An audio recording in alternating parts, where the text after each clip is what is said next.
The storm before the thunder. The old man stood on the wooden dock and watched the Mississippi River roll southward toward the Gulf.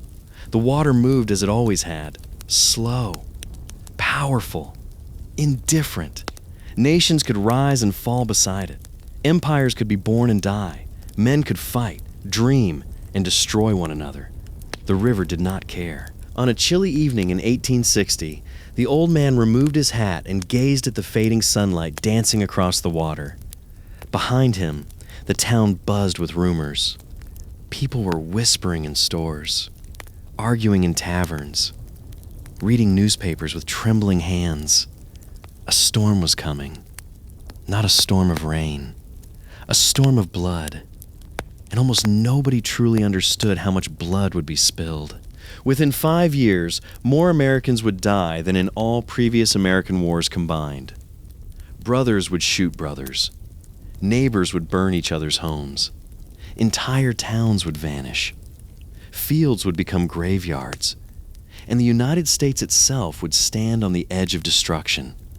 The American Civil War was not merely a conflict between North and South.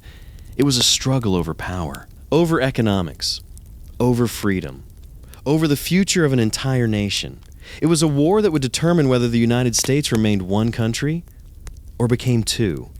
And it began long before the first gunshot echoed across Charleston Harbor. To understand the war, one had to travel backward, back to the founding of the nation, back to compromises that were never truly compromises, back to wounds that never healed, back to a question Americans had been avoiding for generations. Could a nation dedicated to liberty continue to allow slavery? For decades, politicians tried to avoid answering. Each generation passed the problem to the next. Each compromise bought time. But every compromise also made the eventual explosion more violent. By 1860, the United States was growing at an astonishing speed. Railroads stretched across thousands of miles. Factories multiplied in northern cities. Immigrants poured into American ports from Europe. New territories opened in the West. The nation appeared strong, prosperous, invincible. Yet beneath the surface, two very different societies had emerged. The North was becoming industrial. Cities expanded rapidly. Factories produced textiles, machinery, and consumer goods. Millions of workers filled urban centers. Railroads connected markets. Banks financed expansion. Economic power increasingly concentrated in northern states. The South developed differently. Its wealth rested on agriculture, especially cotton. By the mid-1800s, cotton had become one of the most valuable commodities in the world. European textile mills depended on it. Northern businesses profited from it. Southern plantation owners built fortunes from it. And slavery made it possible. Enslaved African Americans planted, cultivated, and harvested the cotton that fueled enormous wealth. For plantation owners, slavery was not merely a labor system. It was the foundation of their economy. Many believed their entire way of life depended upon it. As years passed, the divide widened. Northern politicians increasingly criticized slavery. Southern leaders increasingly defended it. Each side viewed the other with growing suspicion. Political debates became more bitter. Newspapers became more hostile. Trust slowly disappeared. Then came a series of events that transformed disagreement into crisis. The first major shock occurred in 1820. The Missouri Compromise attempted to balance slave states and free states. Politicians hoped the agreement would preserve peace. Instead, it merely delayed conflict. Every time a new territory sought statehood, Americans argued over slavery again. Would slavery expand? Or would it be restricted? The question haunted Congress, decade after decade. Then came the Mexican-American War. The United States gained vast new territories. Suddenly, the argument returned with greater intensity. Would slavery spread into these lands? Nobody could agree. The debate poisoned national politics. Friendships ended. Political parties fractured. Regional loyalties became stronger than national identity. Many Americans no longer thought of themselves primarily as citizens of the United States. They thought of themselves as Northerners or Southerners. That distinction would prove deadly. By the 1850s, violence had already begun. Kansas became the battlefield. Pro-slavery settlers and anti-slavery settlers flooded into the territory. Each side hoped to control its future. Elections were disputed. Armed groups formed. Murders occurred. Entire communities lived in fear. Journalists called it Bleeding Kansas. The name was fitting. Americans were already killing Americans. The Civil War had not officially started, but the preview had begun. Among those watching events closely was a tall lawyer from Illinois. He possessed an unusual appearance. His clothes often fit poorly. His face was deeply lined. He lacked the polished elegance many associated with politicians. Yet when he spoke, people listened. His name was Abraham Lincoln. Lincoln believed slavery was morally wrong. At the same time, he understood how explosive the issue had become. He spoke carefully, reasoned carefully. Yet his words increasingly attracted national attention, especially after his debates with Stephen A. Douglas. Though Lincoln lost that Senate race, he gained something more valuable: national recognition. Across the South, many plantation owners began to fear him, not because he promised immediate abolition. He did not. But because they believed his election represented a threat to slavery's future. That fear grew steadily. Then another event intensified tensions. In 1859, a radical abolitionist named John Brown launched a raid on the federal arsenal at Harper's Ferry. Brown hoped to spark a massive slave uprising. The plan failed. Federal troops captured him. He was tried and executed. Yet his actions terrified the South. Many Southerners became convinced that Northern abolitionists intended to destroy their society through violence. Fear spread rapidly. Rumors multiplied. Moderate voices struggled to be heard. Then came the presidential election of 1860. It became one of the most consequential elections in American history. The nation was deeply divided. Political parties splintered along regional lines. Candidates appealed to different sections of the country rather than the nation as a whole. When the votes were counted, Abraham Lincoln emerged victorious. For many Northerners, the election represented hope. For many Southerners, it represented disaster. In several Southern states, political leaders immediately discussed secession. Could they leave the Union? Did states possess that right? The Constitution offered no clear answer. Passions overwhelmed legal debates. Meetings were held, speeches delivered, crowds gathered, newspapers published dramatic headlines. The atmosphere became electric. Then, on December 20th, 1860, one state acted. South Carolina formally declared its secession from the Union. The decision shocked many Americans, yet it was only the beginning. Within weeks, other states followed. The crisis deepened. The nation had entered unknown territory. No one knew whether compromise remained possible. No one knew whether war could still be avoided. Some hoped cooler heads would prevail. Others believed conflict had become inevitable. Across the South, militias drilled in town squares. Across the North, newspapers debated how the federal government should respond. Merchants worried about business. Farmers worried about crops. Mothers worried about sons. Politicians worried about history's judgment. Meanwhile, in Washington, outgoing President James Buchanan struggled to manage the crisis. His administration appeared weak. His decisions satisfied nobody. Every day brought new challenges. Every day brought fresh uncertainty. And every day moved the nation closer to war. Far away from the halls of power, ordinary Americans continued their lives. Children attended school. Workers earned wages. Families gathered around dinner tables. Yet even in the most peaceful communities, people sensed ominous changing, something dangerous, something irreversible. The United States had survived foreign invasions, economic panics, political turmoil. But now the threat came from within. The Union itself was beginning to fracture. And soon, millions of Americans would discover that the greatest danger to their nation was not a foreign enemy. It was each other. Secession, Fort Sumter, and the first shots of the Civil War. The winter of 1860 was unlike any winter Americans had ever experienced. Snow fell across northern cities. Cold winds swept through southern plantations. Church bells rang. Factories operated. Ships crossed the Atlantic. Life appeared normal. Yet beneath that appearance, the United States was breaking apart. Each sunrise brought new rumors.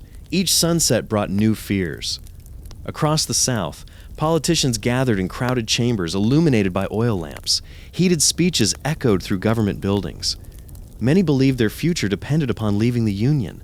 Others warned that secession would bring catastrophe. But emotions often drowned out caution. The momentum toward separation grew stronger every day. After South Carolina left the Union, 6 more states followed in rapid succession: Mississippi, Florida, Alabama, Georgia, Louisiana, and Texas. Together they formed a new government. In February 1861, delegates met in Montgomery. Their goal was simple: create a new nation, a nation separate from the United States. A nation they believed would protect their interests and preserve their way of life. They called it the Confederate States of America. A new flag was designed. New government offices were established. New laws were written. For the first time in American history, 2 rival governments claimed authority over the same land. The delegates selected Jefferson Davis as president. Davis was a former U.S. Senator and Secretary of War. He possessed military experience and political credibility. Many Southerners believed he was the ideal leader for their new nation. When informed of his selection, Davis reportedly appeared somber rather than excited. He understood the enormous challenge ahead. Building a new country was difficult. Building one while preparing for war was nearly impossible. Meanwhile, in Washington, Abraham Lincoln prepared to take office. The president-elect received death threats daily. Some plots against his life appeared credible. Friends urged caution. Security measures increased. As Lincoln traveled toward the Capitol, armed guards watched closely. America's democracy had survived many crises. Yet never before had a newly elected president entered office while part of the country openly rejected his authority. On March 4th, 1861, thousands gathered for Lincoln's inauguration. The atmosphere was tense. Soldiers stood watch. Police monitored crowds. Rumors of assassination circulated everywhere. Then Lincoln stepped forward. His tall frame towered above those around him. The crowd quieted. The nation listened. Lincoln spoke carefully. He did not threaten the South. He did not demand immediate submission. Instead, he appealed for unity. He reminded Americans that they shared a common history, a common constitution, a common future. "We are not enemies, but friends," he declared. Many hoped his words might calm the crisis, but events were already moving beyond speeches. The greatest danger lay hundreds of miles south, in the harbor of Charleston. There stood a federal fortress, a small island fortification built to protect one of America's most important ports. Its name was Fort Sumter. Inside the fort, Major Robert Anderson commanded a small garrison of Union soldiers. The fort remained loyal to the United States. The Confederacy demanded its surrender. Anderson refused. As weeks passed, the situation became desperate. Food supplies dwindled. Fresh provisions became scarce. The soldiers waited anxiously. Would reinforcements arrive? Would diplomacy succeed? Or would war begin here? By April, Confederate leaders decided action could no longer be delayed. They feared Lincoln might reinforce the fort. Allowing a hostile federal garrison to remain in Charleston Harbor seemed unacceptable. The decision was made. The fort would be forced to surrender, if necessary, by military force. On the evening of April 11th, Confederate representatives approached Fort Sumter. They delivered a final demand: surrender. Anderson declined. The answer was respectful, but firm. The Union flag would remain. The Confederates departed. Everyone understood what would happen next. The soldiers inside the fort prepared for battle. Many wrote final letters. Some prayed. Others stared silently across the dark water. A strange calm settled over the harbor. The air was still. The sea was quiet. Then, before dawn on April 12th, 1861, the silence shattered. A Confederate mortar shell arced through the darkness. For a moment, it resembled a shooting star. Then it exploded above Fort Sumter. The American Civil War had begun. Within seconds, Confederate batteries surrounding the harbor opened fire. Cannons thundered.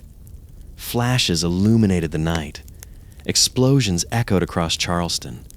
Citizens rushed from their homes. Many climbed rooftops to watch. Some cheered. Others watched in horror. The bombardment continued hour after hour. Shells crashed into brick walls. Smoke filled the air. Fire spread through parts of the fort. Inside, Anderson's men fought back with limited ammunition. The battle was unequal. Confederate guns surrounded them from multiple directions. The defenders endured relentless punishment. Day turned into night. Night turned into day. Still, the shelling continued. At last, after 34 hours of bombardment, Anderson faced reality. His position was hopeless. Food was nearly exhausted. Fire threatened ammunition stores. Further resistance served no purpose. On April 13th, Fort Sumter surrendered. Remarkably, no soldiers were killed during the bombardment itself. Yet the political consequences were enormous. News spread across the nation like wildfire. Telegraph operators transmitted reports from city to city. Newspaper presses worked around the clock. Americans awoke to a new reality. The Union had been attacked.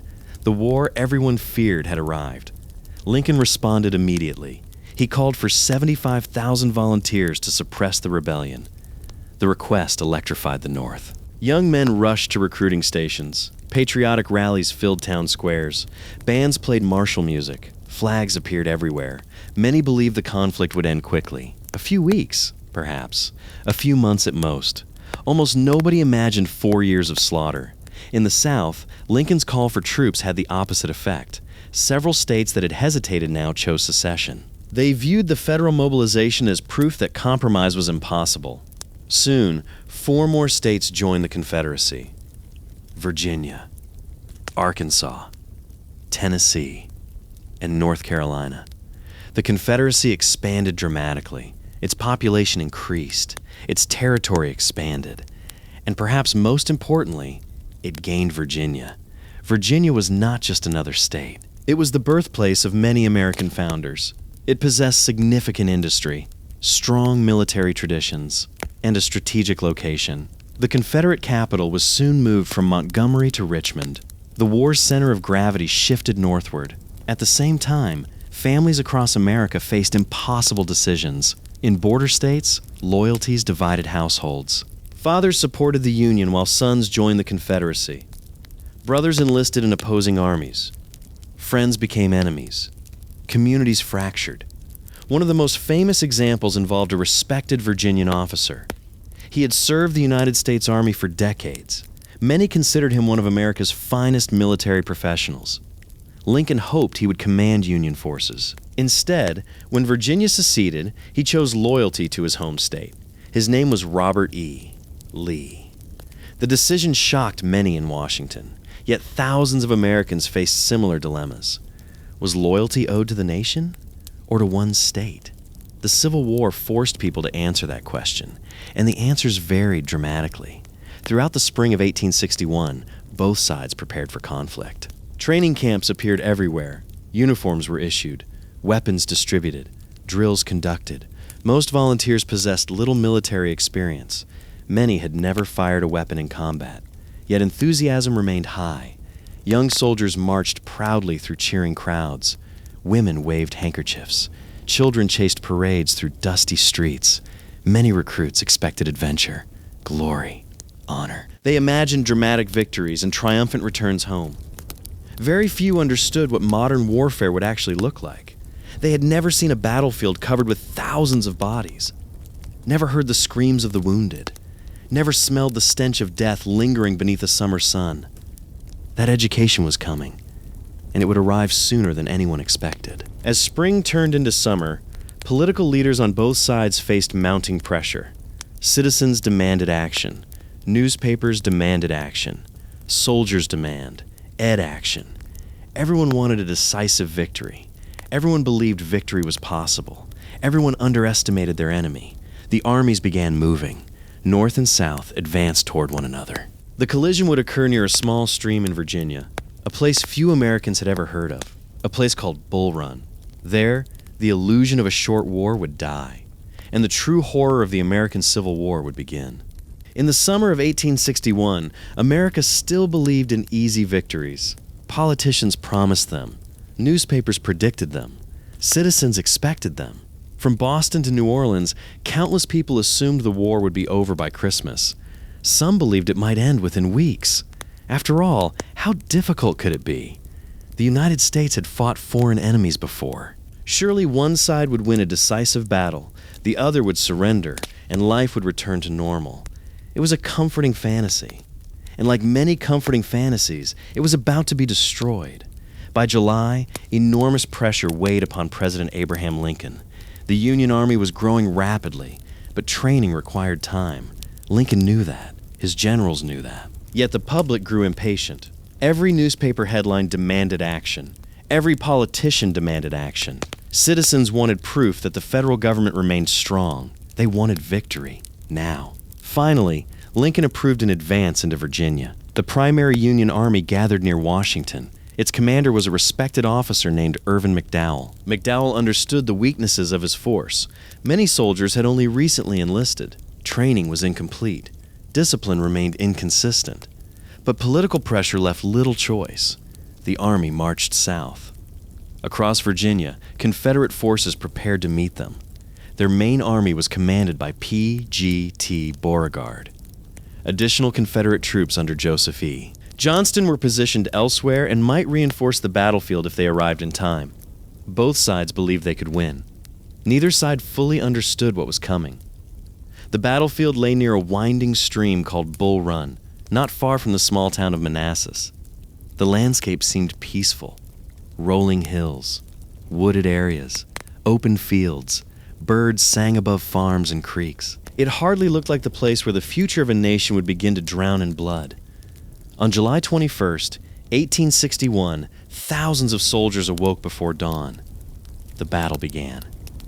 At first, the Union attack achieved success. Federal troops pushed Confederate defenders backward. Several Southern positions collapsed. Officers shouted orders through clouds of gunpowder smoke. Men advanced across fields under intense fire. Confusion spread quickly. Communication was primitive. Commands often arrived late. Some never arrived at all. Soldiers struggled to understand what was happening beyond a few hundred yards. The battlefield became a maze of noise and uncertainty. Then, during the critical moments of the battle, Confederate resistance stiffened. A brigade under a relatively unknown Virginian officer held its ground. While other units retreated, his men stood firm. An observer reportedly pointed toward the line and shouted that the general stood like a stone wall. The nickname remained forever. The officer was Thomas Jonathan Jackson.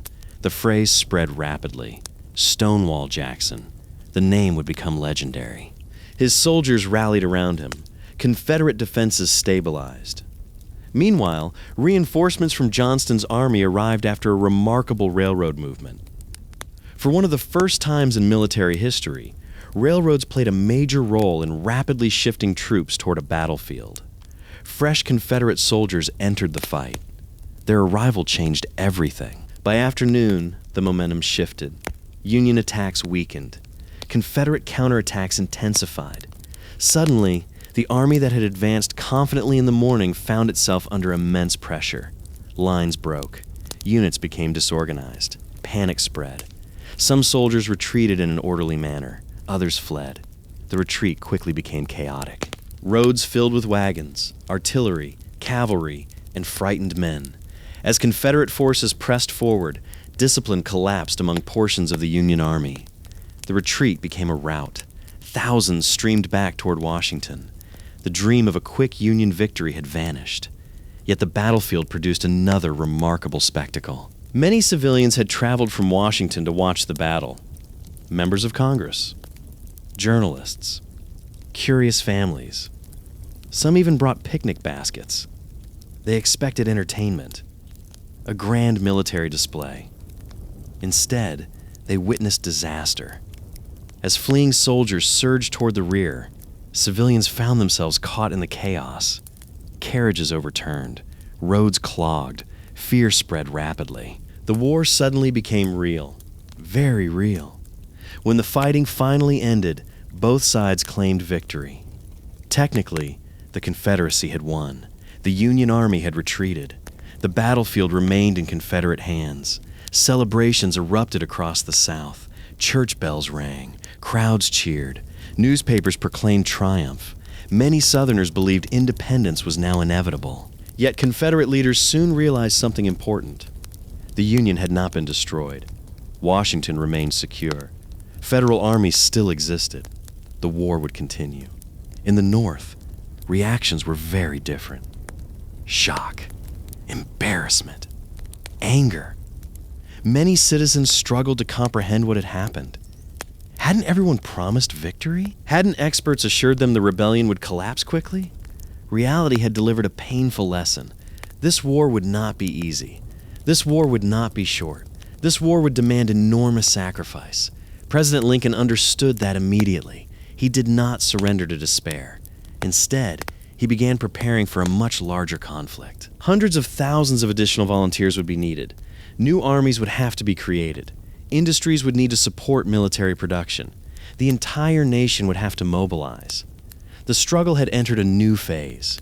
One of Lincoln's most important decisions followed soon afterward.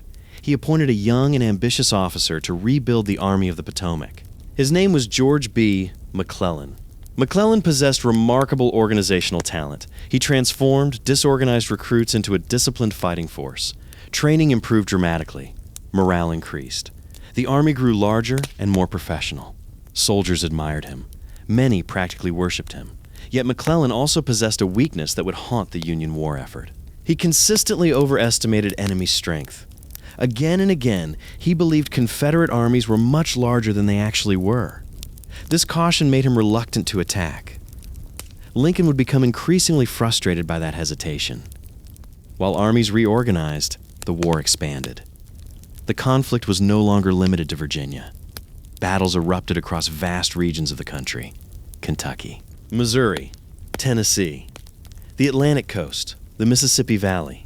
America was becoming a continent-wide battlefield. At sea, another struggle emerged.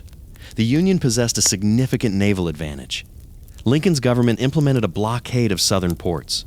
The goal was simple: strangle the Confederate economy, prevent exports of cotton, prevent imports of weapons and supplies. The strategy became known as the Anaconda Plan. Like a giant snake slowly crushing its prey, the Union intended to squeeze the Confederacy economically and militarily. Southern leaders initially dismissed the blockade. They believed European nations, especially Britain and France, desperately needed Southern cotton. Surely those nations would intervene. Surely economic interests would force foreign support. But international politics proved more complicated than many expected. No major European power rushed to rescue the Confederacy. As months passed, the blockade gradually tightened. The economic consequences would become severe. Back on land, ordinary soldiers experienced military life for the first time. Camp life was often miserable. Food quality varied. Disease spread rapidly. Sanitation remained poor. Many soldiers who survived battle later died from illness: typhoid, dysentery, pneumonia, measles. The invisible enemies often proved deadlier than bullets. Young recruits who had imagined glorious adventures found themselves sleeping in mud, marching for miles, enduring heat, cold, and boredom. Writing letters home became one of the few comforts available. Thousands of letters crossed the country. Some contained hope. Others contained fear. Many would become final messages. Yet despite hardships, enthusiasm remained surprisingly strong. Both sides still believed victory was possible. Both sides still believed sacrifice would be worthwhile. Neither side fully understood the scale of suffering ahead. As autumn approached, military leaders studied maps and planned campaigns. Generals searched for opportunities. Politicians demanded results. Newspapers demanded action. Citizens demanded victories. Everyone sensed that larger battles were coming. The first clash at Bull Run had been shocking. But compared to what lay ahead, it was merely an introduction. Far to the west, along rivers that cut through the American heartland, new commanders were rising. Among them was a quiet, determined officer whose name few Americans yet recognized. He smoked cigars constantly, spoke little, and possessed a relentless willingness to fight. His name was Ulysses S. Grant. Soon, his victories would begin changing the course of the war. And in the East, another commander, Robert E. Lee, would emerge as one of history's most celebrated military leaders. The greatest chapters of the conflict had not yet been written. The bloodiest years still lay ahead, and America was only beginning to discover the true cost of civil war. The winter of 1861 slowly gave way to 1862. Across America, the optimism of the previous year had begun to fade. The war was no longer an exciting adventure. It was becoming a brutal reality. Thousands were already dead. Thousands more were wounded. Families across the nation waited anxiously for letters that sometimes never arrived. Yet despite the growing casualties, neither side showed any willingness to surrender. The Union remained determined to preserve the nation. The Confederacy remained determined to secure independence. Both believed history was on their side, and both were preparing for greater battles. While newspapers focused heavily on Virginia, some of the most important developments were occurring hundreds of miles to the west. The vast network of rivers flowing through the American interior had become strategically critical. Whoever controlled those rivers would control transportation, supply routes, and military movement. The Mississippi River was especially important. It was one of the greatest waterways on Earth. Control of it could divide the Confederacy in half. Military leaders understood this. Politicians understood this. And one Union general intended to seize the opportunity. His name was Ulysses S. Grant. At first glance, Grant hardly looked like a future military legend. He was not especially charismatic. He rarely delivered inspiring speeches. He often appeared quiet and reserved. Some considered him unimpressive. Others doubted his abilities entirely. Before the war, his life had been filled with setbacks. He had struggled financially, failed in several business ventures, lived in relative obscurity. Few Americans had heard of him, but war has a way of revealing hidden talents. Grant possessed qualities that many celebrated generals lacked. He remained calm under pressure. He accepted responsibility. Most importantly, he understood something fundamental. Wars are won by fighting. Many commanders hesitated. Grant advanced. Early in 1862, Union leaders targeted 2 Confederate strongholds in Tennessee. These positions guarded key rivers leading deep into the South. The forts were called Fort Henry and Fort Donelson. Grant moved quickly. Supported by Union gunboats, he attacked Fort Henry first. The Confederate defenders faced overwhelming pressure. The fort soon fell. The victory electrified the North. After months of frustration, the Union finally had good news. But Grant was not finished. His attention immediately shifted toward Fort Donelson. Unlike Fort Henry, Donelson was much stronger. Thousands of Confederate soldiers occupied the position. Heavy fighting erupted. For several days, both sides struggled in freezing winter conditions. Snow covered the ground. The cold penetrated uniforms. Men suffered from exhaustion and exposure. At one point, Confederate commanders launched a powerful attack that nearly opened an escape route. Many Union generals might have retreated. Grant did not. When informed of the situation, he calmly analyzed the battlefield. He realized the enemy was trying to escape rather than continue fighting. Instead of withdrawing, he ordered an immediate counterattack. The decision changed everything. Union forces surged forward. Confederate defenses weakened. Soon, Southern commanders faced an impossible situation. On February 16, 1862, Fort Donelson surrendered. Nearly 13,000 Confederate soldiers became prisoners. It was one of the largest American military surrenders up to that point. The North celebrated wildly. Newspapers praised Grant. His reputation exploded almost overnight. When Confederate officers requested surrender terms, Grant delivered a response that became famous. No terms except unconditional and immediate surrender. The phrase spread throughout the country. From that moment onward, many Americans jokingly claimed that the U and S in Ulysses S. Grant stood for unconditional surrender. The victories opened important rivers to Union control. Tennessee was suddenly vulnerable. Confederate defensive lines were collapsing. Cities once considered secure now faced danger. For the first time, the South realized the Union could achieve major successes. The war was becoming increasingly serious, yet an even greater battle was approaching. After Donelson, Grant advanced deeper into Tennessee. His army camped near a small church called Shiloh Church. The name Shiloh came from Hebrew and roughly meant place of peace. The irony would become unforgettable. Peace was the last thing this place would witness. Grant's army gathered near the church while awaiting reinforcements. Many soldiers believed major fighting was unlikely. Some camps lacked proper defensive preparations. Pickets were limited. Security was relaxed. Across the countryside, however, Confederate forces were moving. Their commander was Albert Sidney Johnston. Many considered Johnston the Confederacy's finest overall commander. He understood the danger posed by Grant's advance. If the Union continued moving southward, vital Confederate territory could be lost. Johnston decided to strike first. His army marched through forests and muddy roads toward Grant's unsuspecting camps. The plan was bold.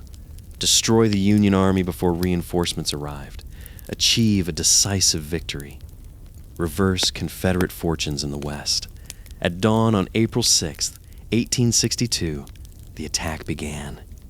Union soldiers were cooking breakfast, writing letters, cleaning equipment. Many had no idea enemy forces were nearby. Then gunfire erupted from the woods. The surprise was devastating. Confederate troops surged forward. Camp after camp was overwhelmed. Soldiers rushed from tents in confusion.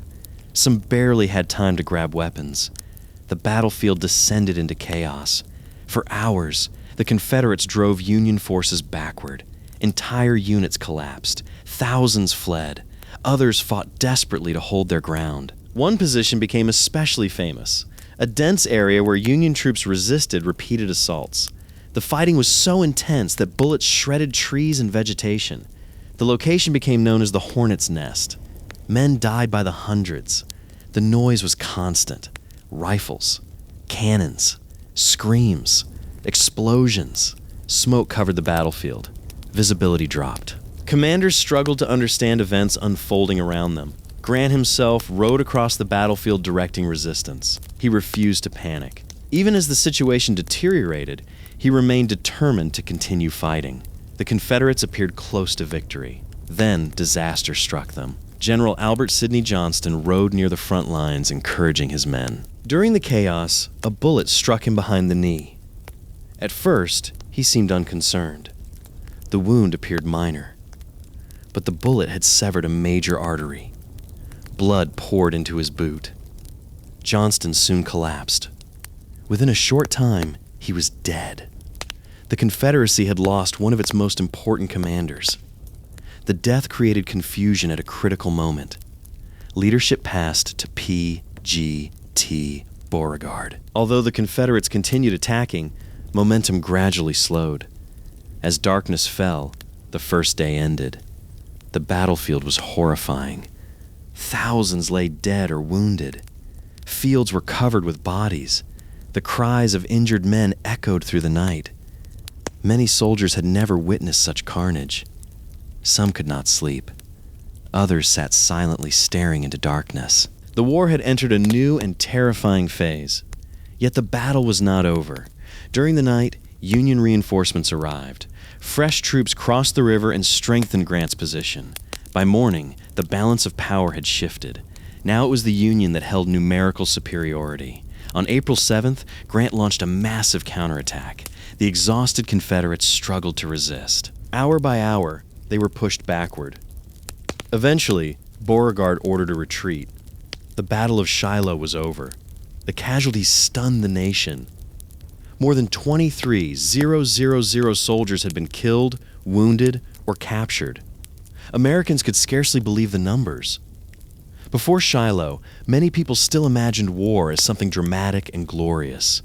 After Shiloh, those illusions became harder to maintain. Newspapers published casualty lists stretching for pages. Families searched desperately for names. Mothers wept. Wives waited. Children asked questions no one wanted to answer. The scale of death shocked everyone. Yet military leaders drew important conclusions. Grant had survived.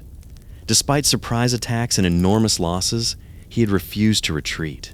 Many criticized him for the casualties. Others praised his determination. President Lincoln ultimately sided with Grant. When critics demanded Grant's removal, Lincoln reportedly responded, "I can't spare this man. He fights." Those words would prove prophetic, because Grant's rise was only beginning. Ack, Ross the South, another figure was preparing to take center stage. A commander whose brilliance would astonish both friend and foe. A man whose name would become inseparable from the Confederacy itself. Robert E. Lee.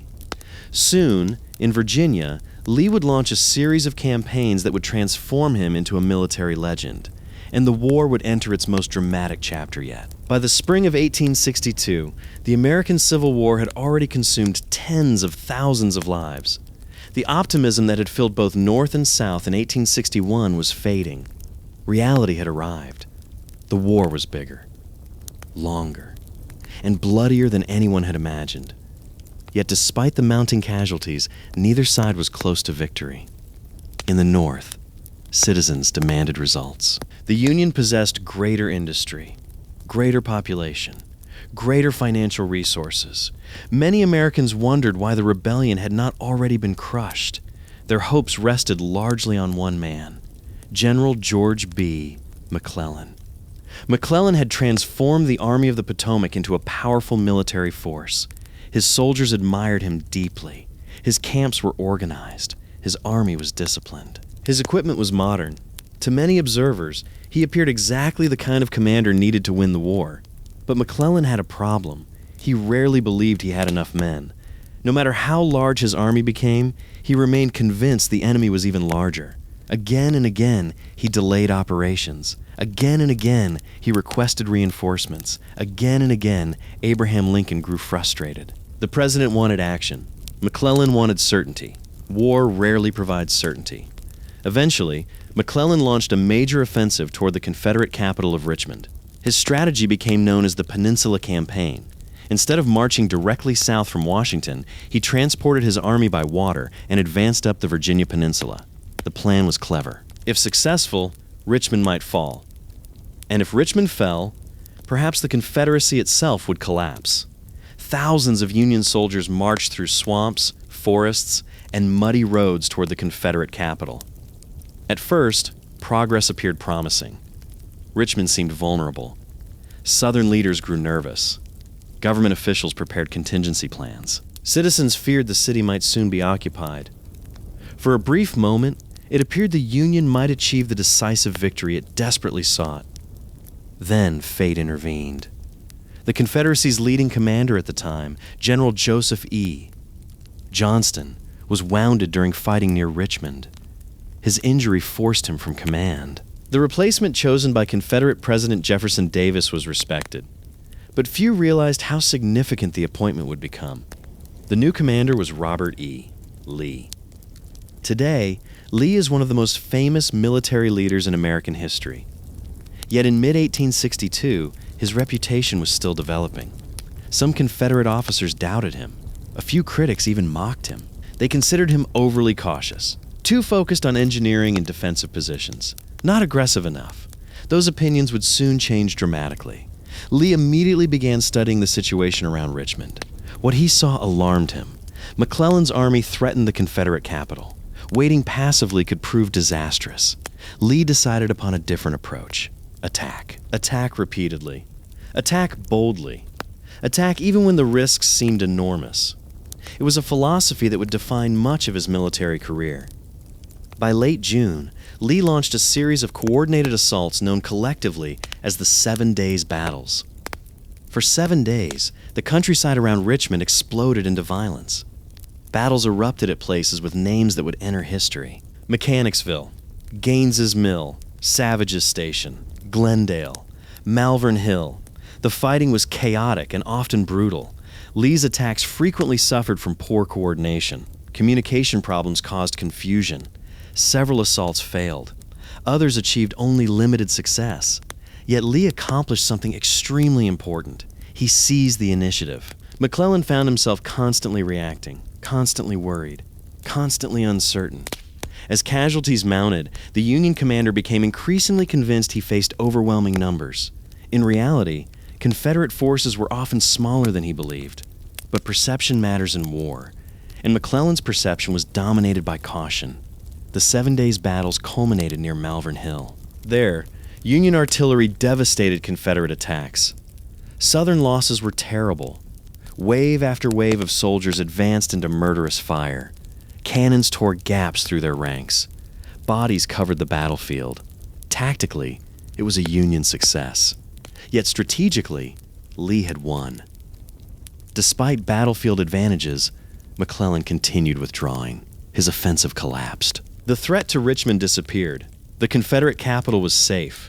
Celebrations erupted throughout the South. Richmond's citizens viewed Lee as a savior. Newspapers praised him. Soldiers admired him. Political leaders trusted him. Almost overnight, Robert E.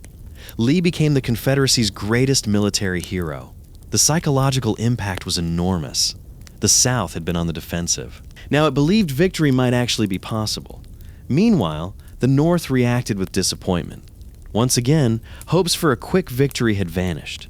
Once again, enormous effort had produced limited results. Lincoln's frustration with McClellan deepened.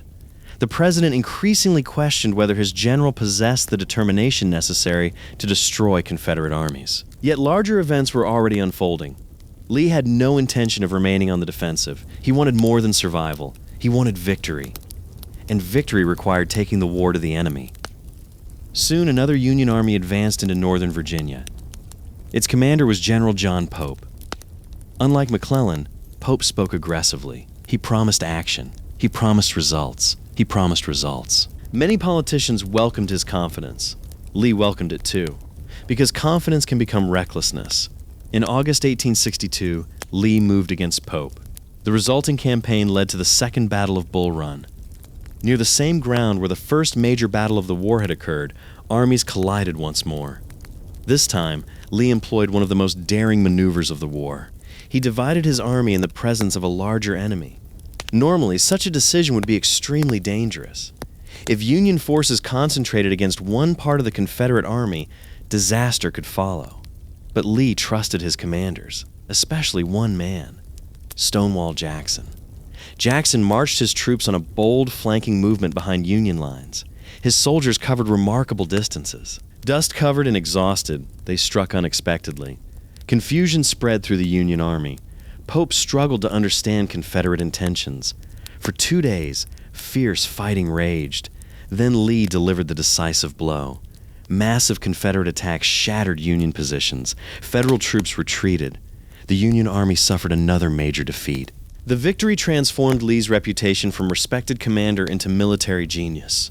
Throughout the South, his fame reached extraordinary levels. Many believed he was unbeatable. Many believed divine favor protected him. Many believed independence was now within reach. Lee himself remained modest. He understood the costs of war. He understood how fragile success could be. But he also recognized an opportunity. The Union had suffered repeated setbacks. Northern morale was shaken. Perhaps the time had come to carry the war beyond Virginia. Perhaps the time had come to invade the North.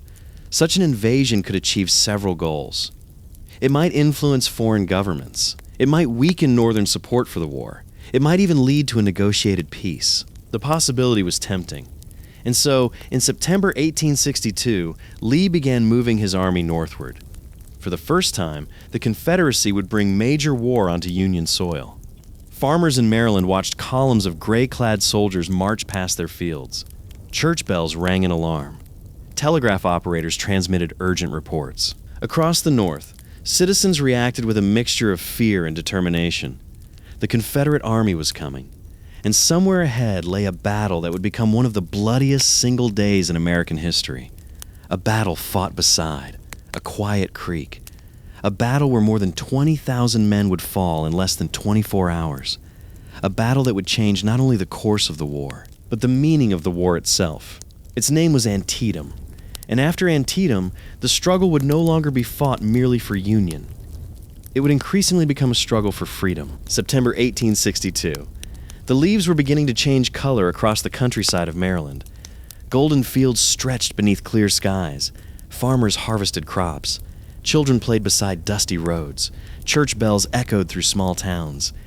At first glance, it seemed like an ordinary American autumn, but history was moving toward a collision. A collision so violent that it would leave more than 20,000 men dead, wounded, or missing in a single day. A collision that would alter the future of the United States forever. After his stunning victory at the Second Battle of Bull Run, Robert E. Lee decided to take a gamble. It was one of the boldest decisions of the entire war. Instead of remaining in Virginia, he crossed the Potomac River and entered Maryland. The invasion carried enormous risks.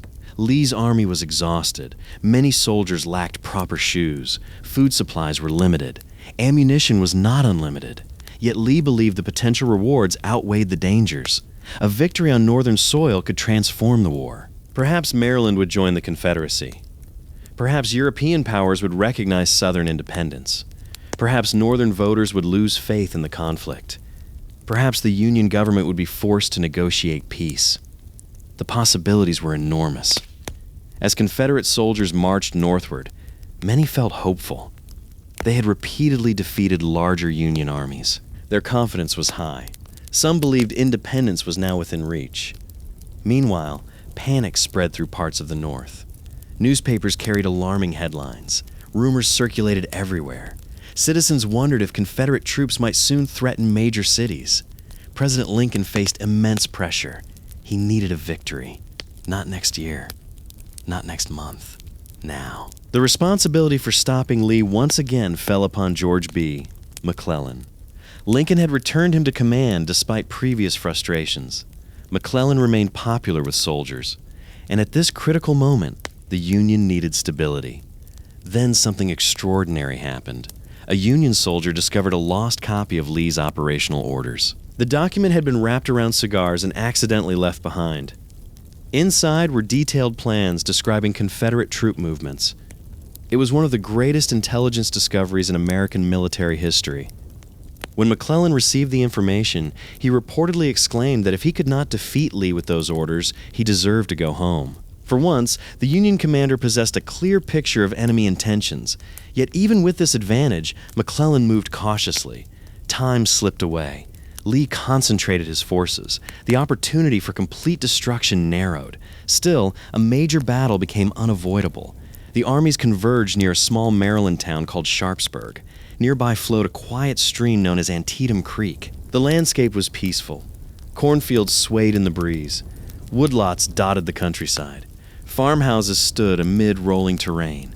Within days, that peaceful setting would become one of the most infamous battlefields in American history. Before dawn on September 17, 1862, soldiers prepared for combat. Many sensed the importance of the moment. Some wrote final letters. Others prayed. Some stared silently into darkness. As the first light appeared, Union forces attacked. The battle erupted with astonishing ferocity.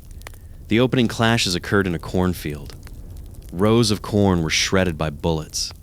Visibility vanished beneath smoke. Men fired at shapes emerging from the haze. Units advanced, retreated, advanced again. Within hours, the field became covered with bodies. One witness later remarked that every stalk of corn seemed cut down as though harvested with a knife. The fighting shifted toward a road worn deeply into the earth by years of wagon traffic. Confederate soldiers used the sunken road as a natural defensive position. Wave after wave of Union troops attacked. The defenders fired relentlessly. The slaughter became horrific. Eventually, the position was overwhelmed. Bodies filled the trench-like roadway. The location became known forever as Bloody Lane. The name was well-deserved. Yet the battle still was not over.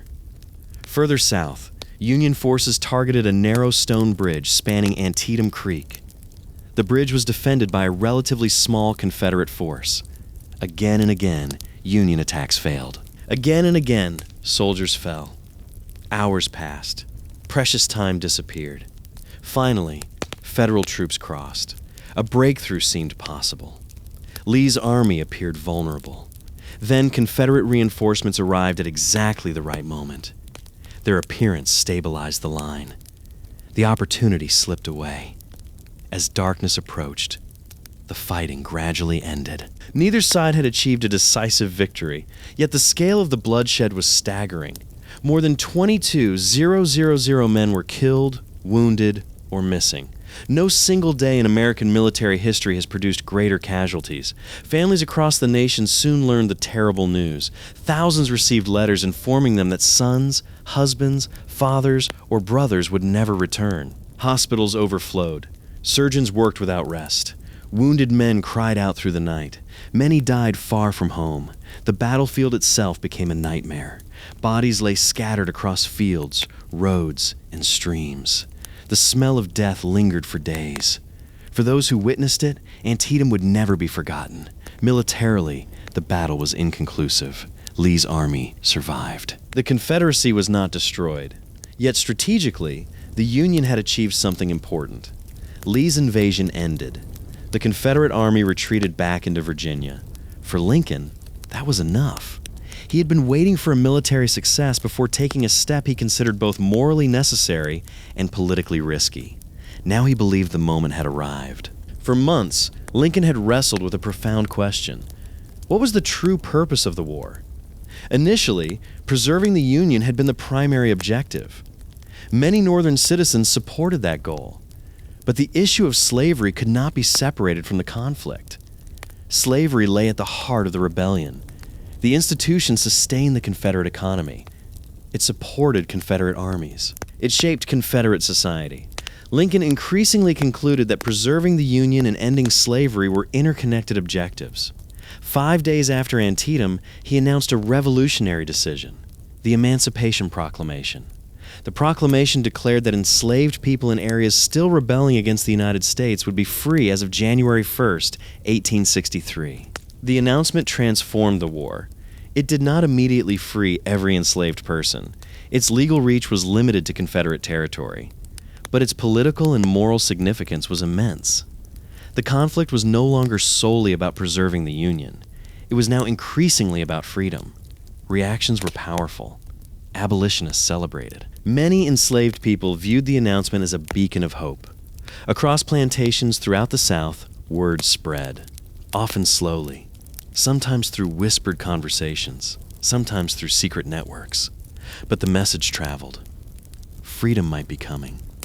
For the Confederacy, the proclamation created new challenges. European governments, particularly Britain and France, already opposed slavery.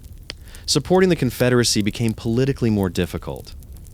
Foreign recognition grew less likely. Lincoln had altered the diplomatic landscape of the war. The proclamation also opened the door for African Americans to serve in Union forces. Thousands volunteered. Eventually, nearly 180,000 black soldiers would fight for the Union cause. Their courage would become one of the defining stories of the war. Yet despite Antietam and emancipation, frustration remained. Lincoln expected McClellan to pursue Lee aggressively, destroy the Confederate army, end the threat. Instead, McClellan hesitated once again. Weeks passed. The Army of the Potomac moved slowly. Opportunities disappeared. Lincoln's patience finally ran out. In November 1862, he removed McClellan from command. The decision ended one of the most controversial military careers of the war. The soldiers who admired McClellan were saddened. Many politicians applauded. Lincoln simply needed results, and results would soon come. Unfortunately for the Union, the next result would be another disaster. A new commander would lead federal forces toward the heights above the town of Fredericksburg. Thous, air, brave soldiers would march directly into devastating gunfire. Thousands would fall. And Robert E. Lee would achieve one of the most lopsided victories of his career. The war was entering an even darker chapter. The casualty lists would grow longer. The graves would multiply. And America would continue paying the terrible price of civil war. Winter arrived early in Virginia. Cold winds swept across barren fields. Trees stood leafless against gray skies. Rivers flowed beneath heavy clouds. The war had now entered its second full year. The excitement of 1861 was gone. The optimism of 1862 was fading. What remained was endurance. The Union had achieved important successes in the West. The Emancipation Proclamation was about to take effect. Yet in the East, where the great armies faced one another, victory remained elusive. President Abraham Lincoln desperately needed a commander who could defeat Robert E. Lee. One general after another had failed. Now the responsibility fell upon a new man, General Ambrose Burnside. Burnside never truly wanted the position. He had previously declined command. He doubted his own qualifications. But circumstances left little choice. The Army of the Potomac needed leadership, and Burnside accepted the burden. His plan seemed straightforward. Move rapidly toward Richmond, cross the Rappahannock River near the town of Fredericksburg, advance before Lee could react. If everything happened quickly, the Confederate Army might be outmaneuvered. At first, the operation appeared promising. Union troops marched efficiently. Momentum was on their side. Then bureaucracy intervened. Critical pontoon bridges failed to arrive on time. Days passed. Then, more days. The delay proved disastrous. While Union forces waited helplessly on the riverbank, Lee moved. Confederate troops rushed toward Fredericksburg. Defensive positions were established. Artillery was placed on commanding heights. Strong fortifications appeared. The opportunity for surprise vanished.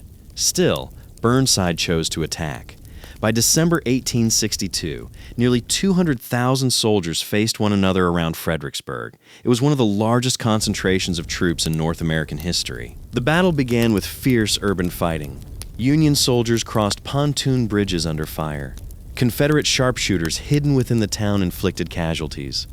Eventually, Federal troops secured Fredericksburg itself. But the true challenge remained. Beyond the town rose a ridge known as Marie's Heights. Behind a stone wall at the base of the ridge, Confederate infantry waited. Above them, artillery stood ready. The position was extraordinarily strong. Many officers immediately recognized the danger, yet the attacks continued. Wave after wave of Union soldiers advanced across open ground. As they approached the stone wall, Confederate rifles erupted. Artillery joined the carnage. Men fell by the hundreds, then by the thousands. Entire regiments seemed to dissolve beneath the storm of bullets. Survivors pressed forward through sheer courage. Again and again they reached the killing zone. Again and again they were thrown back. One Confederate observer later remarked that a chicken could not have survived crossing that field. The statement was hardly an exaggeration. The slaughter was unimaginable. Still, the attacks continued, hour after hour, charge after charge, each ending the same way: death. When darkness finally ended the battle, the ground before Marie's Heights was covered with Union dead and wounded. Thousands lay where they had fallen. Some cried for help through the freezing night. Others never moved again. The Union had suffered more than 12,000 casualties. Lee's losses were far smaller. It was one of the most decisive Confederate victories of the war. The morning after the battle, Robert E. Lee surveyed the devastation. According to a famous account, he quietly remarked, "It is well that war is so terrible, or we should grow too fond of it." The words captured an important truth. Lee understood the horrors surrounding him. Victory did not erase the suffering. The battlefield itself testified to the cost. In the North, Fredericksburg produced shock and despair. Newspapers condemned the disaster. Politicians demanded answers. Families mourned. Lincoln was devastated. The war seemed endless. Each attempt to defeat Lee ended in disappointment. Burnside's reputation never recovered. Soon he was replaced. The new commander was General Joseph Hooker. Hooker possessed confidence in abundance. Some might say too much confidence. He reorganized the Army of the Potomac, improved discipline, strengthened logistics, boosted morale. By the spring of 1863, many believed the Union Army was stronger than ever. Hooker himself certainly believed so. He reportedly declared that Lee's army was now the legitimate property of the Union. Such statements attracted attention, and they attracted Lee's attention as well. In April 1863, Hooker launched a major offensive. His plan was ambitious. A large portion of the Union Army would maneuver around Lee's flank while other forces applied pressure elsewhere. The Confederate commander suddenly faced a dangerous situation. The Union Army outnumbered him significantly. Many military experts expected Lee to retreat. Lee chose a different course: attack. It was becoming his signature response. The armies met near a crossroads called Chancellorsville. Dense forests covered much of the area. The thick wilderness complicated movement and visibility. Large-scale operations became difficult. The battlefield seemed designed for confusion, and confusion favored bold commanders. Lee studied the situation. His army numbered roughly half the size of Hooker's force. Conventional military wisdom advised caution. Lee ignored conventional wisdom. In one of the most daring decisions in military history, he divided his already smaller army. Then he divided it again. The risks were extraordinary. If Hooker reacted effectively, the Confederates could be destroyed. But Hooker hesitated. Lee seized the opportunity. On May 2nd, 1863, Stonewall Jackson began one of the war's most famous marches. His troops moved secretly through the wilderness. Hour after hour they advanced. Their objective was the exposed Union flank. The movement remained undetected. Late that afternoon, thousands of Confederate soldiers emerged from the woods. The Union right flank was completely unprepared. Many Federal soldiers were cooking dinner. Others were resting. Some had stacked their weapons. Suddenly, deer and rabbits burst from the forest.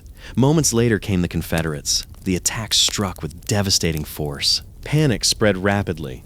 Entire Union units collapsed. The surprise was nearly total. The flank disintegrated. Lee's audacious gamble was succeeding. The Confederates celebrated. But that night tragedy struck. Stonewall Jackson rode ahead of his lines to conduct reconnaissance. As darkness deepened, Confederate soldiers mistook his group for Union cavalry. Gunfire erupted. Jackson was hit multiple times. The wounds were severe. His left arm was eventually amputated. At first, many hoped he might recover. Instead, complications developed. Pneumonia followed. Days later, one of the Confederacy's greatest commanders died. The loss was enormous. Lee reportedly expressed his grief with simple words, "He has lost his left arm, but I have lost my right." Stonewall Jackson had become a legend. His aggressive leadership and battlefield brilliance had helped create many Confederate victories. Now he was gone. Yet despite Jackson's death, the Battle of Chancellorsville ended as a Confederate triumph. Hooker's offensive collapsed. The Union retreated. Lee had defeated a much larger army through audacity, speed, and bold decision-making. Many historians still consider Chancellorsville his greatest victory. Across the South, celebrations erupted. Lee's reputation reached almost mythical levels. Some newspapers portrayed him as invincible. Many soldiers believed he could defeat any opponent. Confidence surged, but success carried dangers. Repeated victories encouraged increasingly ambitious plans. Lee understood that the Confederacy could not win through defense alone. The South needed a decisive result, a victory so dramatic that it might alter the course of the war. The opportunity seemed to be emerging. The Union remained frustrated. Northern morale was fragile. Political divisions were growing. Perhaps another invasion of the North could change everything. Perhaps one great victory on Union soil could force negotiations. Perhaps foreign recognition might finally arrive. The gamble was enormous. Yet Lee had built his career on enormous gambles. And so, in the summer of 1863, the Army of Northern Virginia began moving north once more. Acquia, Oss the Potomac, into Pennsylvania, toward a small town that almost nobody considered important. A town filled with farmers, merchants, churches, and ordinary citizens. A town whose name would become forever linked with destiny, Gettysburg. There, the largest battle ever fought in North America was about to begin. And there, the fate of the Confederacy would change forever. By the summer of 1863, the American Civil War had entered its most dramatic stage. For more than 2 years, the nation had bled. Cities mourned. Families waited for letters that never came. Church bells rang for funerals. Fields became cemeteries. And still, the war continued. Yet despite all the suffering, one fact remained undeniable. Robert E. Lee seemed unstoppable. Again and again, he had defeated larger Union armies. Again and again, Northern offensives had failed. His victories at Fredericksburg and Chancellorsville had elevated him to legendary status. Across the South, many believed he could accomplish anything. Many believed independence was within reach. Lee himself understood the situation more clearly. The Confederacy was winning battles. But winning battles was not the same as winning the war. The North possessed greater industry, greater manpower, greater resources. Time favored the Union. The Confederacy needed something decisive, something powerful enough to change the political landscape, something that might convince Northern voters to abandon the conflict, something that might persuade Britain or France to recognize Confederate independence. Lee believed another invasion of the North offered the best opportunity. Thus, in June 1863, the Army of Northern Virginia crossed into Pennsylvania. The invasion caused alarm throughout the North. Citizens watched Confederate soldiers march through their countryside. Farmers hid livestock. Families fled homes. Governors mobilized militias. Telegraph lines buzzed with reports. Fear spread rapidly. For the second time, Lee had brought the war onto Union soil. Yet even as Confederate troops advanced, major changes occurred within the Union command structure. President Lincoln had grown frustrated once again. The Army of the Potomac needed leadership. Just days before a major battle, Lincoln appointed a new commander, General George G. Meade. Meade was competent, professional, respected, but he had only recently assumed command. The responsibility now resting upon his shoulders was enormous. Somewhere in Pennsylvania, he would have to stop Robert E. Lee. The armies converged unexpectedly near a small town called Gettysburg. The town itself possessed little strategic importance. There were no major fortifications, no massive industrial centers, no great rivers, yet roads from multiple directions intersected there. As troops moved through the region, they collided. What began as a chance encounter soon became one of the most important battles in American history. On July 1st, 1863, Confederate and Union forces met west of Gettysburg. At first, neither side fully understood the scale of what was developing. Skirmishes expanded. Reinforcements arrived. The fighting intensified. By afternoon, Confederate troops drove Union forces through the town. Federal soldiers retreated toward higher ground south of Gettysburg. There they established defensive positions. The terrain proved crucial. Union forces occupied a series of hills and ridges forming a strong defensive line. Among them were Cemetery Hill, Cemetery Ridge, and Little Round Top. These positions would become famous. As darkness fell, both armies rushed additional troops toward the battlefield. The first day belonged largely to Lee, but the battle was far from decided. On July 2nd, fighting resumed with extraordinary violence. Lee believed the Union line could be broken. He launched attacks against both flanks. The struggle for Little Round Top became especially dramatic. The rocky hill stood near the end of the Union line. If Confederates captured it, they might roll up the entire Federal position. The defense of the hill fell partly to the 20th Maine Regiment under Colonel Joshua Lawrence Chamberlain. Throughout the afternoon, Confederate assaults hammered the position. Again and again, attacks surged uphill. Again and again, the defenders resisted. Ammunition dwindled. Casualties mounted. Exhaustion spread. Eventually, Chamberlain faced a desperate situation. His men were nearly out of ammunition. Retreat risked disaster. Surrender was unthinkable. He made a bold decision. Fix bayonets. Charge. The exhausted Union soldiers surged downhill. The unexpected attack stunned Confederate troops. Many retreated. Others surrendered. Little Round Top remained in Union hands. The hill became one of the most celebrated positions of the entire war. Elsewhere, savage combat raged. Fields, orchards, rocky ridges. Everywhere men fought and died. The wheat field changed hands repeatedly. The peach orchard became a killing ground. Devil's Den witnessed brutal close-range combat. By nightfall, thousands more casualties littered the battlefield. Still, neither army had broken. Lee remained convinced victory was possible. The Union line had bent. Surely one final blow might shatter it. The third day would determine everything. On July 3rd, 1863, Lee made one of the most controversial decisions of his career. He concluded that the center of the Union line could be pierced. If Confederate troops broke through, the Federal Army might collapse.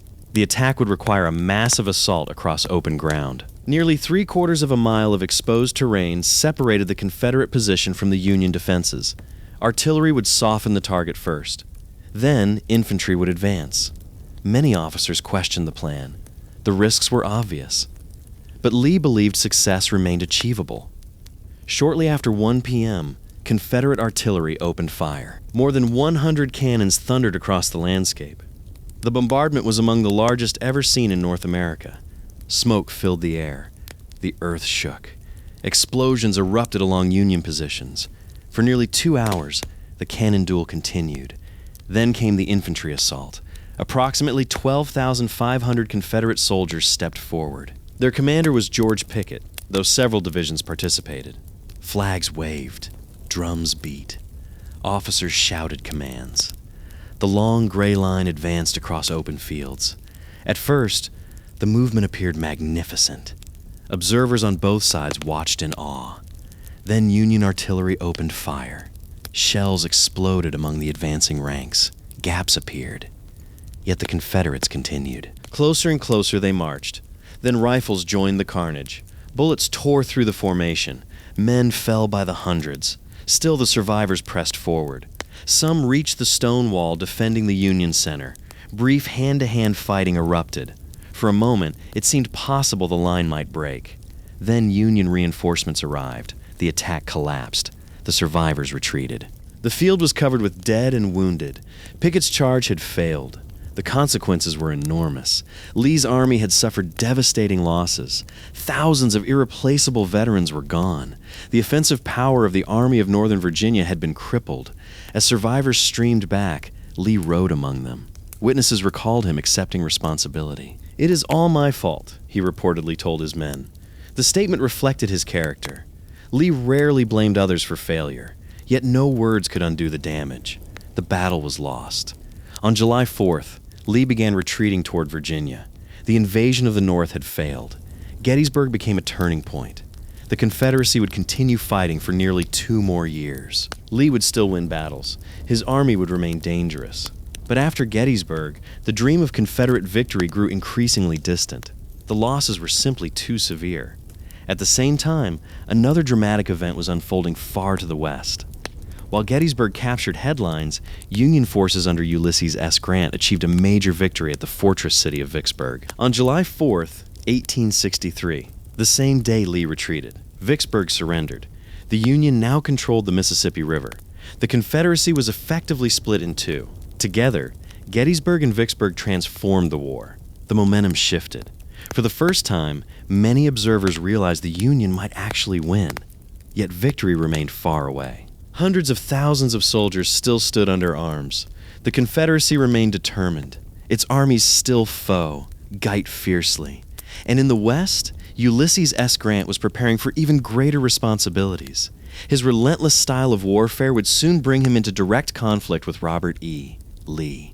The showdown between America's 2 greatest Civil War commanders was approaching. And when it came, the casualty list would reach levels the nation had never imagined. The summer of 1863 changed everything. For 2 years, the Confederacy had repeatedly stunned the world. Against a stronger and wealthier opponent, Southern armies had survived. More than survived. They had won. Again and again. But Gettysburg and Vicksburg altered the balance. The victories did not end the war. Far from it. The fighting would continue for almost 2 more years. Yet after July 1863, the Confederacy increasingly found itself fighting for survival rather than victory. The North sensed the change. President Abraham Lincoln certainly did. For months, he had searched for a commander willing not merely to win battles, but to destroy Confederate armies. Again and again, Union generals had hesitated. They fought. They won. Then they stopped, allowing Confederate forces to escape and fight another day. Lincoln needed someone different, someone relentless, someone who understood that victory required constant pressure. That man was Ulysses S. Grant. Grant's triumph at Vicksburg had elevated him into a national hero. The campaign itself was a masterpiece. Instead of attacking directly, Grant maneuvered boldly through Mississippi. He cut loose from traditional supply lines, moved rapidly, confused his opponents, won multiple engagements, and eventually trapped an entire Confederate army inside Vicksburg. For weeks, the city endured siege conditions. Food became scarce. Bombardment became routine. Civilians sheltered in caves dug into hillsides. Life grew increasingly desperate. Finally, on July 4th, 1863, the Confederate garrison surrendered. Nearly 30,000 soldiers became prisoners. It was one of the greatest Union victories of the war. The Mississippi River now belonged to the Union. The Confederacy was effectively split in half. Texas, Arkansas, and much of Louisiana became increasingly isolated from the eastern Confederate states. The strategic consequences were enormous. Grant's reputation soared. Lincoln took notice. And soon, events elsewhere would give Grant another opportunity. Late in 1863, a Union army became trapped near the city of Chattanooga. Confederate forces controlled surrounding heights and threatened disaster. The situation was dangerous, perhaps even catastrophic. Grant arrived and immediately took action. Supplies began flowing. Morale improved. The Union Army recovered. Then Grant attacked. In November 1863, Union forces stormed positions on Missionary Ridge. What followed surprised almost everyone. Some Union soldiers advanced beyond their original orders. Momentum carried them uphill. thousands surged forward. Confederate defenders expected the attacks to fail. Instead, the Federal troops kept climbing. Higher, higher, and higher. Soon the Confederate line collapsed. The victory opened the gateway to the Deep South. A path now lay open toward Georgia. And with it came opportunities that would fundamentally reshape the war. Meanwhile, another Union commander was attracting attention. He was intense, determined, and entirely willing to wage hard war against Confederate resources.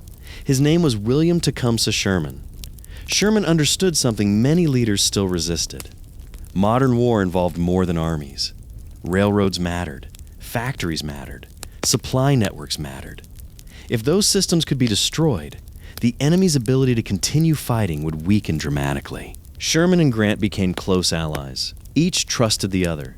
Each understood the scale of the challenge facing the Union. Together, they would help shape the final years of the conflict. In March 1864, Lincoln made a historic decision. He promoted Grant to lieutenant general. The rank had previously been held by only one American officer, George Washington. The promotion reflected enormous confidence. Grant now commanded all Union armies. His mission was simple in theory: destroy Confederate resistance, preserve the Union, end the war. Grant immediately developed a coordinated strategy. Multiple Union armies would advance simultaneously. The Confederacy would face pressure everywhere. There would be no opportunity to shift troops easily from one front to another, no opportunity to recover after defeat. The pressure would be constant, relentless, unforgiving. In Virginia, Grant personally accompanied the Army of the Potomac. His target was obvious: Robert E. Lee. The two greatest commanders of the war were finally about to confront one another directly. The campaign began in May 1864. The first major clash occurred in a dense forest known simply as the Wilderness. The battlefield was unlike anything either army preferred. Thick vegetation, limited visibility. Units became disoriented. Smoke hung beneath trees. Commanders struggled to control events. The fighting quickly descended into chaos. Men fired at shapes emerging through brush. Officers lost contact with subordinates. Entire formations disappeared into the woods. Then came fire. Gunfire ignited dry vegetation. Flames spread rapidly. Some wounded soldiers became trapped, unable to escape. The horrifying screams haunted survivors for years. The Battle of the Wilderness produced enormous casualties. Neither side achieved a decisive victory. Many expected Grant to retreat. Previous Union commanders often had after bloody battles. Instead, something remarkable happened. Grant moved south, toward Lee, not away from him. When Union soldiers realized their army was continuing the offensive, cheers erupted. For the first time, many believed they had a commander who would not quit. The campaign continued at Spotsylvania Courthouse, at the North Anna River, at Cold Harbor. Again and again, armies collided. Again and again, casualties mounted. The losses were staggering. At Cold Harbor, one of the war's most infamous attacks occurred. Union soldiers advanced against strong Confederate defenses. The result was catastrophic. Thousands fell within minutes. Some troops reportedly pinned their names to uniforms before the attack. They feared their bodies might otherwise remain unidentified. Grant later admitted regret regarding the assault. Yet despite terrible losses, he maintained pressure. That was the difference. Lee could no longer achieve victory simply by winning battles. Grant kept advancing, kept replacing losses, kept tightening the grip. Gradually, the war became a test of endurance, and the Confederacy possessed fewer resources to endure. By summer, the campaign shifted toward Petersburg. The city was strategically vital. Railroads supplying Richmond passed through it. If Petersburg fell, the Confederate capital would eventually become untenable. The result was a prolonged siege. Trenches stretched across the landscape. Fortifications expanded. Snipers operated constantly. Artillery fire became routine. The battlefield increasingly resembled scenes later associated with World War I. Months passed, then more months. Neither side could easily break the stalemate. Yet while Grant pinned Lee around Petersburg, Sherman advanced toward Georgia. The campaign would become one of the most important operations of the entire war. Its target was a city growing in strategic importance, a railroad hub, an industrial center, a symbol of Confederate resistance. Its name was Atlanta. And when Atlanta fell, the political future of the United States itself would hang in the balance, NC. For Abraham Lincoln faced re-election in 1864. Many Americans were exhausted. Many questioned whether the war should continue. If Union armies failed, Lincoln might lose. And if Lincoln lost, the entire course of American history could change. The next chapter would decide not only military outcomes, but the future of the nation itself. By 1864, the American Civil War had become a struggle of endurance. The excitement of the early years was gone. The romance of battle had vanished. What remained was exhaustion. Across the North and South, cemeteries expanded. Hospitals overflowed.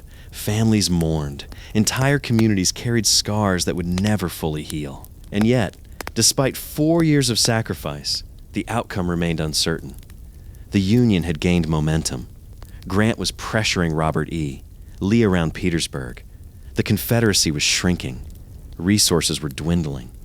But Southern armies still fought fiercely, and Northern patience was wearing thin. President Abraham Lincoln understood the danger. An election approached. If the Union failed to achieve major victories, voters might choose a different path.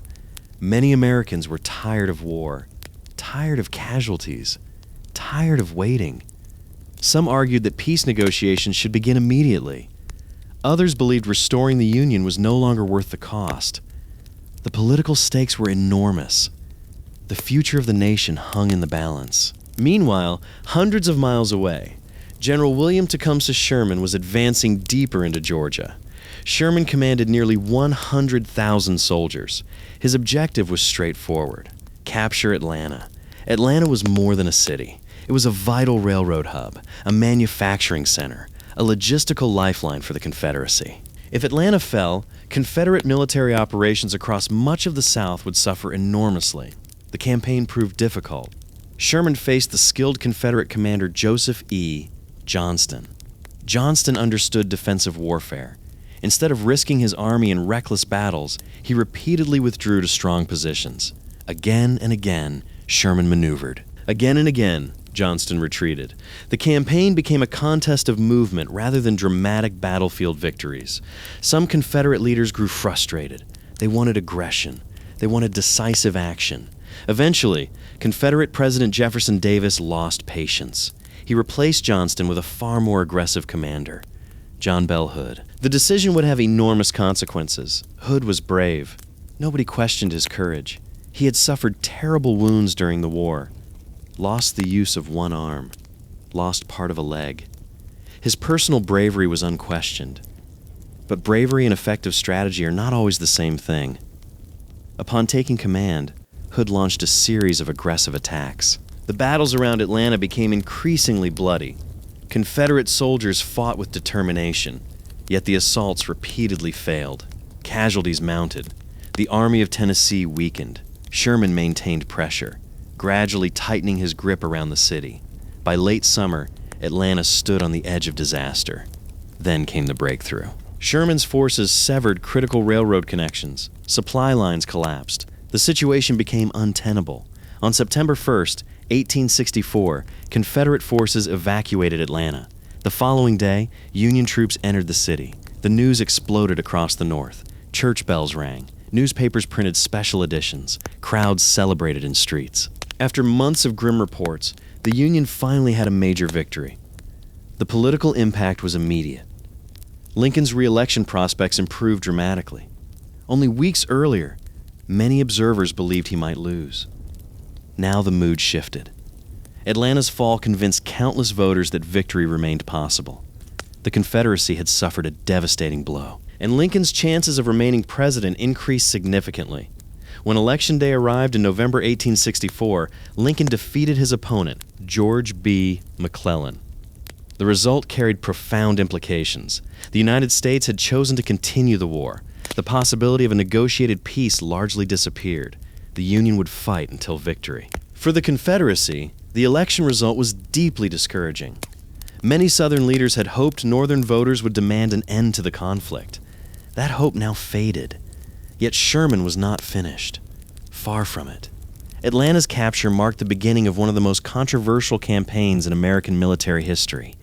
After securing the city, Sherman proposed a bold plan. Instead of chasing Confederate armies, he would march directly across Georgia. His army would cut a path through the heart of the South, destroy infrastructure, damage railroads, eliminate resources supporting the Confederate war effort, demonstrate that Confederate authorities could no longer protect their own territory. Some politicians worried the plan was reckless. Others questioned whether it was even possible. Sherman insisted it would work. Grant approved. The operation began in November 1864. Sherman divided his forces and marched eastward. Nearly 60,000 Union soldiers advanced through Georgia. As they moved, they destroyed railroad tracks, burned military supplies, seized food and livestock. Factories and warehouses connected to the Confederate war effort became targets. Telegraph lines disappeared. Railroad infrastructure was twisted into useless shapes. The destruction shocked Southern civilians. For years, many had experienced war indirectly. Now it arrived at their doorsteps. Sherman intended precisely that. He believed weakening civilian support for the war would accelerate Confederate collapse. His strategy remains debated by historians today. Some view it as a necessary military measure. Others regard portions of the campaign as excessively harsh. But one fact is undeniable. The march demonstrated the Confederacy's growing inability to defend its own territory. As Union columns advanced, resistance proved limited. Confederate forces lacked the strength to stop them. Town after town watched blue-coated soldiers pass through. Rumors spread rapidly. Stories grew with each retelling. To many civilians, Sherman's army seemed unstoppable. In December 1864, the march reached the Atlantic coast. Its destination was the city of Savannah. The city soon fell into Union hands. Sherman famously informed Lincoln that he presented Savannah as a Christmas gift. The message became legendary. The military significance was substantial. The psychological impact was even greater. The Confederacy appeared increasingly vulnerable. Its territory was shrinking. Its resources were dwindling. Its people were exhausted. Yet despite everything, the war continued. In Virginia, Robert E. Lee still commanded the Army of Northern Virginia. Though weakened, it remained dangerous. Though outnumbered, it continued resisting. Grant's siege of Petersburg dragged on, month after month. Trench against trench. Artillery against artillery. Attrition steadily eroded Confederate strength. Supplies became scarce. Desertions increased. Food shortages worsened. The Southern war effort approached a breaking point. Meanwhile, Congress approved one of the most important constitutional changes in American history. The proposed 13th Amendment would permanently abolish slavery throughout the United States. For Lincoln, the measure represented the fulfillment of a moral objective that had gradually become inseparable from the war itself. The struggle that began as a fight to preserve the Union was becoming a fight to redefine it. Freedom and union were now linked, and the end of slavery was moving from possibility to reality. As 1865 approached, Confederate leaders faced increasingly grim realities. Their armies remained in the field. Their spirit remained strong, but resources could not be replaced. Losses could not be recovered. Time no longer worked in their favor. The final chapter was approaching. Soon, Lee's exhausted army would abandon Petersburg. Soon, Richmond would fall. Soon, the greatest surrender in American history would occur in a quiet Virginia village called Appomattox Courthouse. And there, after 4 years of unimaginable sacrifice, the American Civil War would finally begin to end. By the spring of 1865, the Confederacy was dying. Not suddenly, not dramatically, but steadily, like a wounded giant losing strength with every passing day. For nearly 4 years, Southern armies had fought with extraordinary determination. They had survived invasions, endured shortages, won remarkable victories, and resisted an opponent with far greater resources. But now the limits of endurance were becoming impossible to ignore. Food was scarce, ammunition was limited, railroads were breaking down, factories struggled to operate. Entire regions of the South were exhausted, and nowhere were these problems more visible than around Petersburg, Virginia. For months, Union and Confederate soldiers had faced one another across vast trench systems. The siege resembled a preview of future wars. Miles of earthworks stretched across the countryside. Artillery thundered regularly. Sharpshooters hunted targets. Disease spread. Supplies dwindled. The fighting lacked the dramatic movement of earlier campaigns. Instead, it became a contest of endurance, and endurance increasingly favored the Union. Robert E. Lee understood the situation clearly. His army remained disciplined. His soldiers remained loyal, but they were hungry. Many lacked proper shoes. Others lacked adequate clothing. Some survived on tiny food rations. Desertions increased, not because courage failed, but because families back home were starving. Men left to care for loved ones. The strain was becoming unbearable. Across the lines, Ulysses S. Grant sensed weakness. The Union commander maintained relentless pressure. Every month brought new attacks, new offensives, new demands upon Confederate resources. Grant understood that time was his ally. Lee could not replace losses indefinitely. Eventually, something would break. That moment arrived in late March and early April 1865. Union forces launched major operations designed to stretch and overwhelm Confederate defenses. The pressure became too great. Lee's lines began collapsing. Critical positions fell. Communication deteriorated. The situation became untenable. At last, Lee reached a painful conclusion. Petersburg could no longer be held. Neither could Richmond. The Confederate capital itself stood in danger. On the night of April 2nd, Confederate authorities began evacuating Richmond. Government officials hurried through darkened streets. Important documents were packed. Military supplies were removed when possible. Citizens watched anxiously.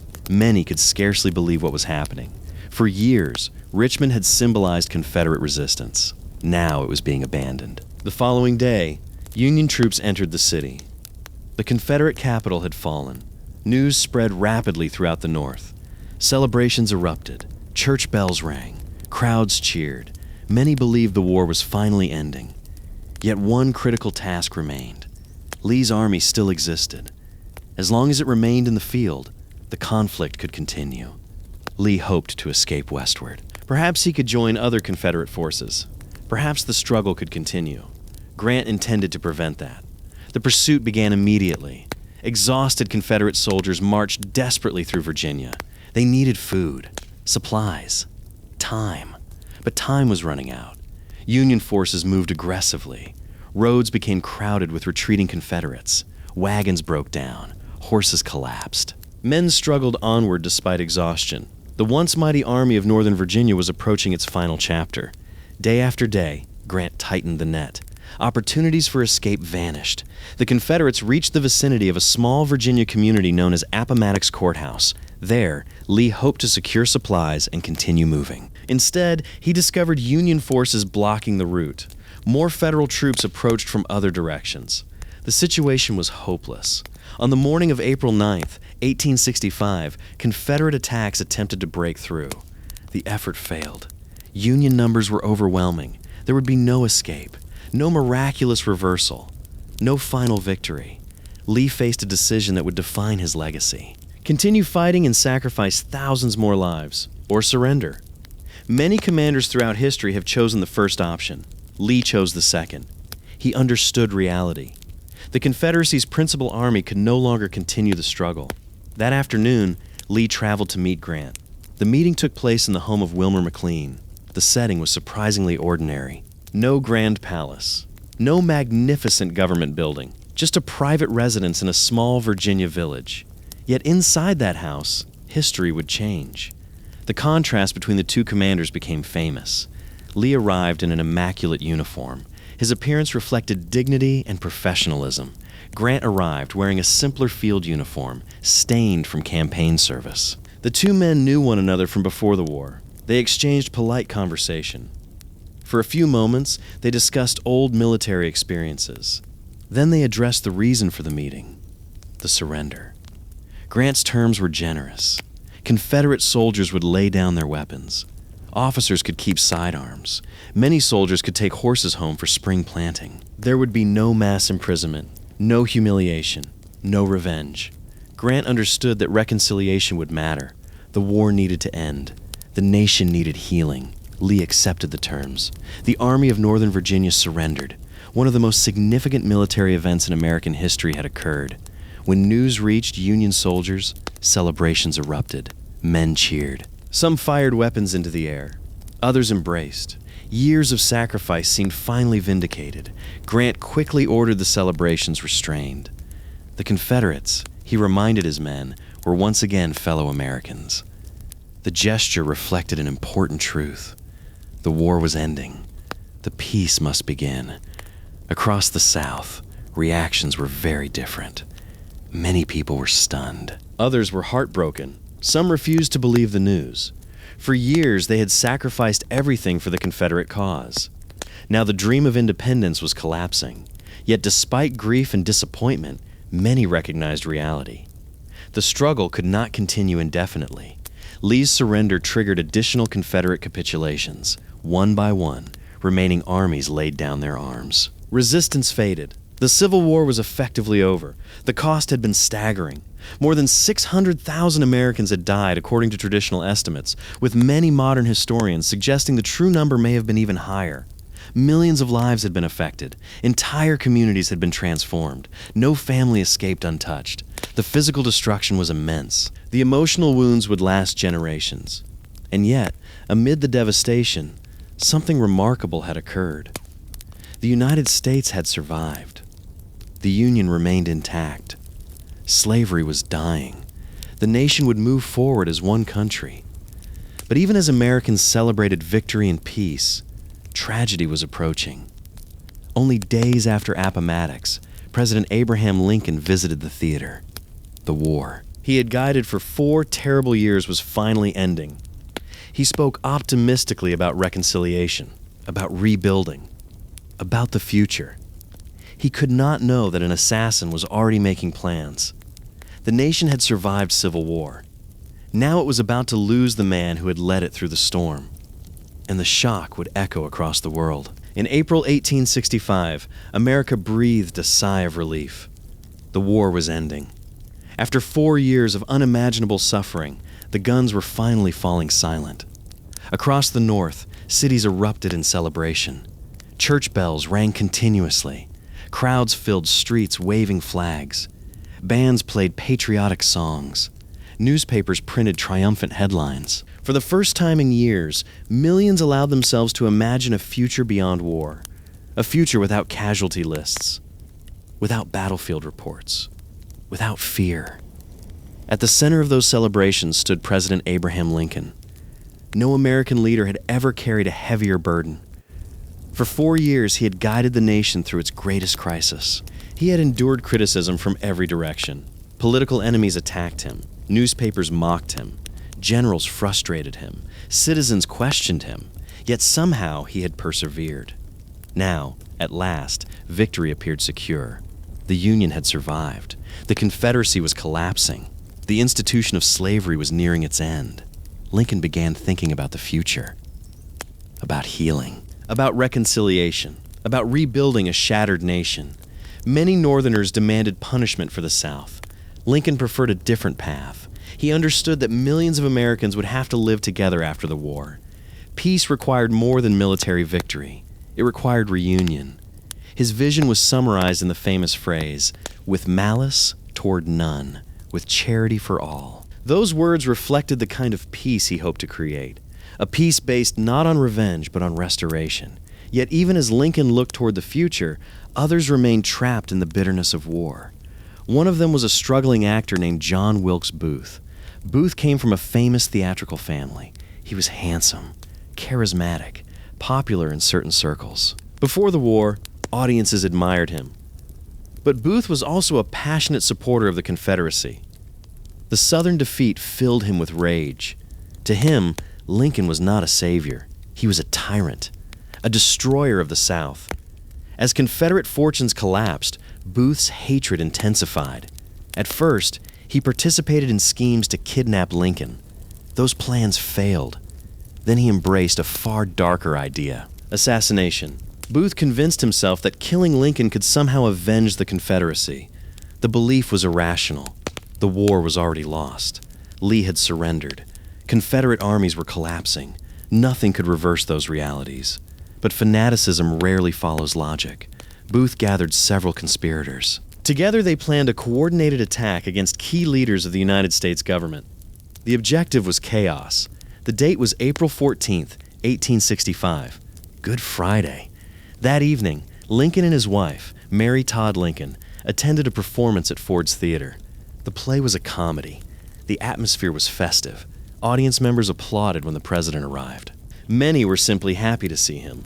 The war was ending. The nation was celebrating. For a few hours, it seemed as though America could finally relax. Booth knew the theater well. As an actor, he had performed there. He understood the layout. He understood security weaknesses. Most importantly, he knew exactly where the president would be seated. Shortly after 10 p.m., Booth entered the theater. He moved quietly toward the presidential box. Inside, Lincoln watched the performance, unaware, relaxed, perhaps for one of the first times in years. Then Booth acted. A single gunshot shattered the evening. The bullet struck Lincoln in the back of the head. Chaos erupted instantly. Audience members screamed. Some struggled to understand what had happened. Others froze in disbelief. Booth leaped from the presidential box onto the stage. During the jump, he injured his leg. Yet he managed to escape through the theater and disappear into the night. For a few moments, confusion reigned. Then the horrifying truth became clear. The President of the United States had been shot. Doctors rushed to Lincoln's side. The wound was catastrophic. There was no realistic hope of recovery. Carefully, attendants carried him across the street to a boarding house. There they placed him in a small bedroom. Through the long night, officials gathered around the dying president. Cabinet members arrived. Military officers arrived. Friends arrived. His wife remained overwhelmed by grief. Outside, crowds filled the streets. People waited for news, prayed for miracles, hoped against hope. But the outcome was inevitable. At 7:22 a.m. on April 15th, 1865, Abraham Lincoln died. He was 56 years old. The nation was stunned. Only days earlier, Americans had celebrated victory. Now they faced tragedy. The emotional impact was immense. Many citizens wept openly. Churches held memorial services. Businesses closed. Newspapers printed black-bordered editions. The sense of loss was overwhelming. Lincoln had become more than a political leader. To millions, he symbolized the Union itself. His death felt personal. Across the world, reactions were equally powerful. Foreign governments expressed condolences. Newspapers from Europe to South America reported the assassination. Many international observers had followed the American Civil War closely. Now they mourned the death of the man most associated with preserving the United States. Meanwhile, authorities launched a massive manhunt. Booth fled into the countryside. For nearly 2 weeks, soldiers searched relentlessly. Finally, they tracked him to a farm in Virginia. Surrounded and trapped, Booth refused to surrender. The confrontation ended with his death. The assassin's story was over. But the consequences of his actions were only beginning. Lincoln's assassination transformed the political landscape. The responsibility of leading the nation now fell to Vice President Andrew Johnson. Johnson inherited a country facing enormous challenges. The war was ending, but peace would prove complicated. The South lay devastated. Millions of formerly enslaved people faced uncertain futures. Political conflicts intensified. Questions emerged everywhere. How should former Confederate states be treated? How could freedom be protected? What rights should formerly enslaved Americans possess? How should the nation rebuild? The answers would shape generations. In death, Lincoln became something larger than life. Stories about him multiplied. Memories became legends. His speeches entered history. His image became iconic. Future generations would study him as one of America's most important presidents. Yet the America he left behind remained deeply wounded. The Union had survived. Slavery had been destroyed.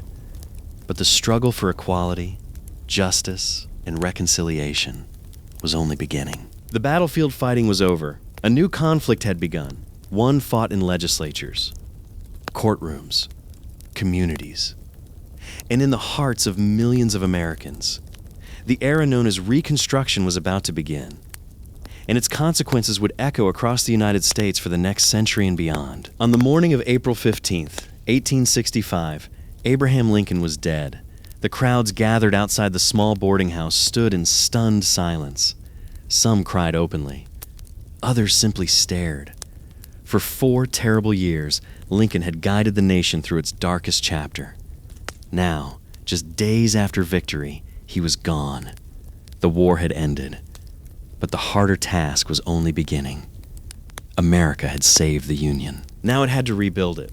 And that challenge would prove almost as difficult as the war itself. The spring of 1865 should have been a season of celebration. Instead, it became a season of uncertainty. Across the South, Confederate armies surrendered one after another. Soldiers returned home. Many walked hundreds of miles. Some rode exhausted horses. Others traveled in groups through ruined landscapes. The nation they had fought for no longer existed.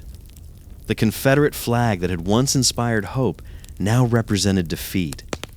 For many former soldiers, the future seemed impossible to imagine. Their homes were damaged, their farms neglected, their communities devastated. The war had consumed nearly everything. Yet no group faced a more uncertain future than the nearly 4 million formerly enslaved African Americans suddenly entering freedom. For generations, slavery had defined their lives. Now it was ending. The chains of bondage were broken. But freedom itself was only the beginning. What exactly would freedom mean? Would it include land? Education? Political rights? Economic opportunity? Protection under the law?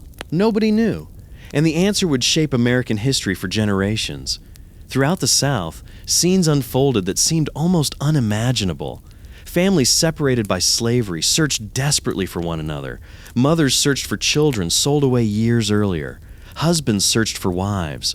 Brothers searched for sisters. Some reunions succeeded. Others never happened. The records were incomplete. The distances were vast. The emotional wounds were deep. Yet thousands continued searching, refusing to give up hope.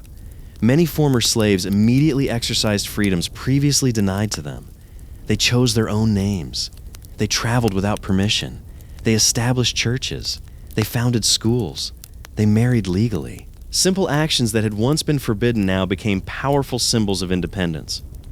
One Union officer later described the extraordinary determination he witnessed among newly freed people. Again and again, they asked for the same thing: schools, books, teachers. Education had become one of the most desired freedoms in the South. Former slaves understood something many politicians did not. Knowledge meant opportunity. Knowledge meant protection. Knowledge meant power. Across the region, classrooms appeared in churches, cabins, abandoned buildings, and army camps. Children and adults studied together. Some students were elderly men and women who had spent entire lifetimes in slavery. Now they sat beside young children learning letters for the very first time. The desire to learn astonished many observers, yet freedom faced enormous obstacles. The Southern economy lay in ruins. Railroads were damaged. Cities had been burned. Agriculture had collapsed in many regions. Confederate currency was worthless. Banks failed. Businesses disappeared. Millions struggled simply to survive. And political tensions grew more dangerous each month. President Andrew Johnson inherited Lincoln's position under difficult circumstances. Johnson favored a relatively rapid restoration of Southern states. Many former Confederate leaders soon returned to political influence. This alarmed many members of Congress, particularly those known as radical Republicans. They believed stronger protections were necessary for formerly enslaved people. The conflict between Congress and Johnson quickly intensified. It became one of the fiercest political battles in American history. Meanwhile, Southern state governments began passing laws known as Black Codes. These laws attempted to restrict the freedoms of African Americans. They limited employment opportunities, restricted movement, and attempted to preserve aspects of the old social order. To many Northerners, the message seemed clear. The war had ended, but the struggle over freedom had not. Congress responded aggressively. In 1866, lawmakers passed major civil rights legislation. Federal authority expanded. Military districts were established across much of the South. New political systems emerged. For the first time in American history, large numbers of African Americans participated directly in politics. The transformation was extraordinary.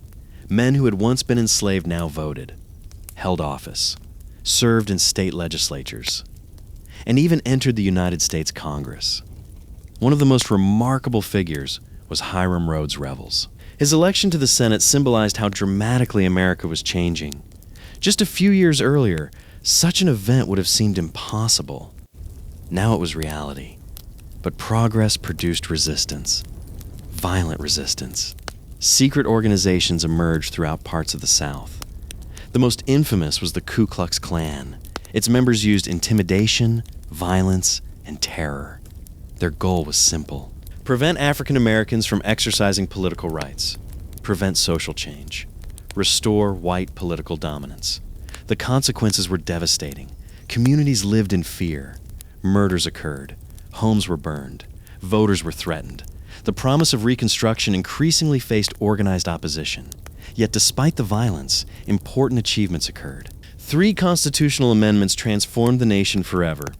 The 13th Amendment abolished slavery. The 14th Amendment established citizenship protections and equal protection under the law. The 15th Amendment prohibited denying voting rights based on race.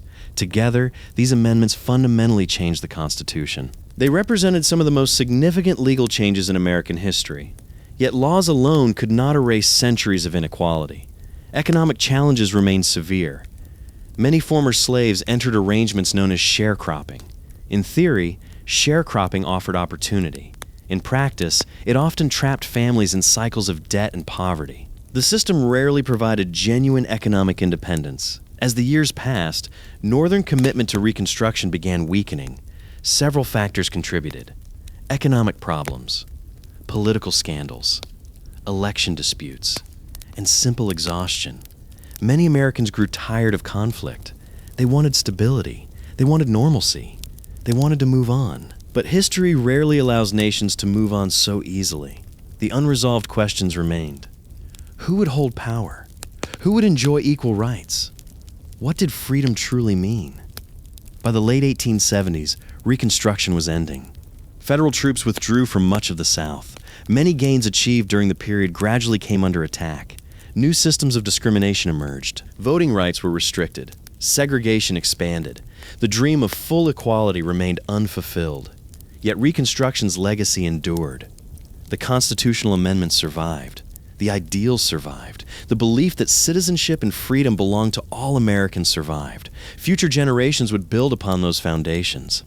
The Civil War had preserved the Union. Reconstruction had attempted to redefine it. Neither task was fully complete. The consequences would echo through the 20th century and beyond.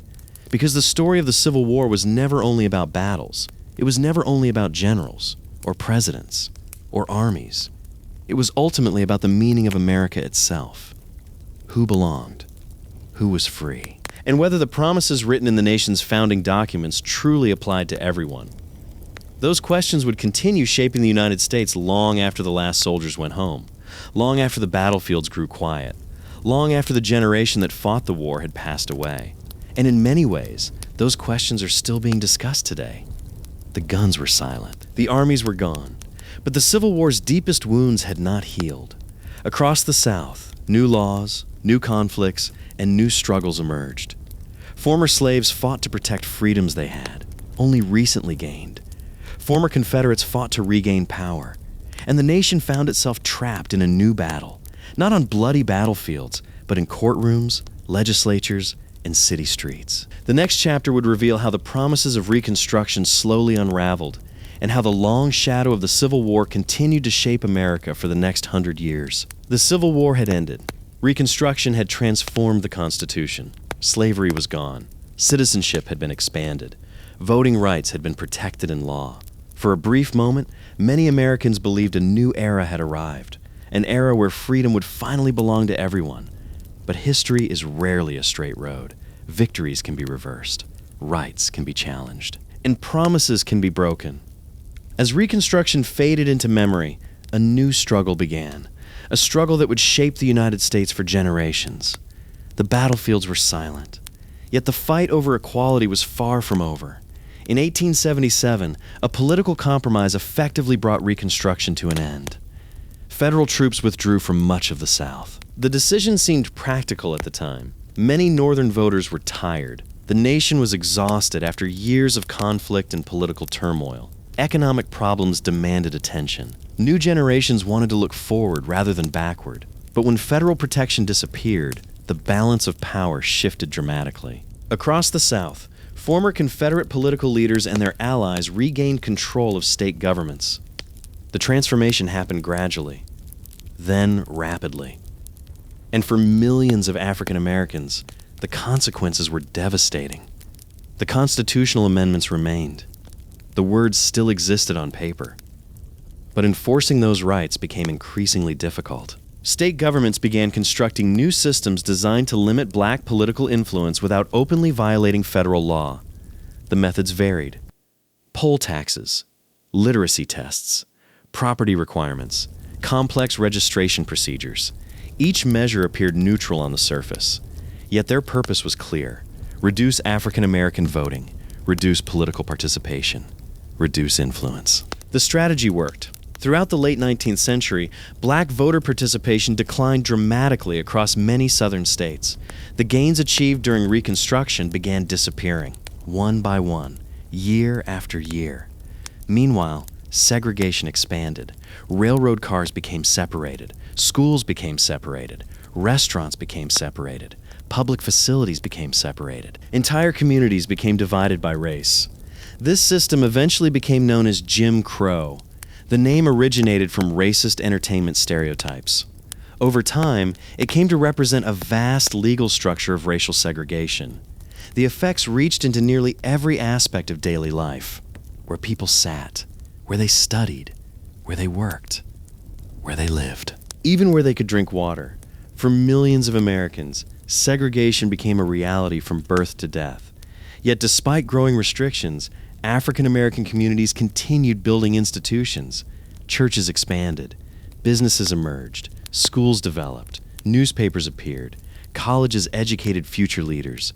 The determination to advance never disappeared. Many individuals refused to surrender the freedoms gained after the Civil War. Among the most influential voices was Booker T. Washington. Born into slavery, Washington became one of the most prominent black leaders of his era. He emphasized education, economic advancement, self-improvement. His message resonated with many Americans. Others believed a more direct challenge to segregation was necessary. One of the strongest advocates for that approach was W.E.B. Du Bois. Du Bois argued that civil rights could not wait. Equality could not be postponed. Citizenship required full participation. The debate between these visions would influence American society for decades. As the 19th century drew to a close, the United States itself was changing rapidly. Factories expanded, cities grew, millions of immigrants arrived from Europe and elsewhere. Railroads connected vast regions. Technology transformed daily life. The nation entered the era known as the Gilded Age. Industrial wealth reached unprecedented levels. Powerful business leaders built enormous fortunes. Skyscrapers rose above city streets. Yet while America modernized economically, racial inequality remained deeply entrenched. One of the most important legal moments occurred in 1896, the case of Plessy v. Ferguson reached the Supreme Court. The court ruled that racial segregation could be constitutional if facilities were separate but equal. In practice, equality rarely existed. Facilities serving African Americans were often inferior. Schools received less funding. Public services were unequal. Opportunities remained restricted. Yet the decision provided legal support for segregation across much of the country. For many African Americans, the ruling represented a major setback. Still, resistance continued. Journalists exposed injustice. Educators built institutions. Community leaders organized. Families invested in future generations. Progress became slower, harder, more dangerous. But it never completely stopped. Violence also remained a terrifying reality. Lynchings occurred throughout parts of the South. Victims were often denied any legal protection. The crimes shocked observers around the world. One of the most courageous voices opposing this violence was Ida B. Wells. Wells documented lynchings in extraordinary detail. She challenged false narratives, exposed injustices, and demanded accountability. Her work became a foundation for future civil rights activism. As the 20th century approached, a new generation emerged. Young Americans had no memory of the Civil War. The battles of Gettysburg and Antietam belonged to history books. Lincoln and Lee seemed increasingly distant, yet the war's legacy remained everywhere. In politics, in law, in education, in economic opportunity. The conflict had ended decades earlier, but its consequences continued shaping everyday life. Then another major transformation began. Millions of African Americans started leaving the rural South. The movement would later become known as the Great Migration. Families relocated to cities in the North and Midwest. They sought jobs, education, safety, and greater opportunities. Cities like Chicago, Detroit, and New York City experienced significant population growth. The migration reshaped American culture, music, politics, literature, industry. Entire communities transformed. Yet discrimination did not disappear in the North. It simply took different forms. Housing restrictions, employment barriers, social segregation. The challenges remained. Only the geography changed. By the early 20th century, the United States had become a global power. Its economy expanded. Its influence grew. Its population increased dramatically. But beneath that success remained unresolved questions inherited from the Civil War and Reconstruction. What did equality truly mean? Could citizenship be fully realized for all Americans? Would the promises of freedom eventually become reality? Or would they remain incomplete? Those questions would soon face a new generation of activists. A generation prepared to challenge segregation directly. A generation that would organize boycotts, file lawsuits, lead marches, and transform the nation once again. The next chapter of the story was approaching, and at its center would stand ordinary men and women willing to risk everything for civil rights. The Civil War had ended slavery, but the struggle for equality was entering a new era, one that would eventually produce some of the most powerful movements in American history. Yet millions of Americans still lived under systems designed to deny them equal rights.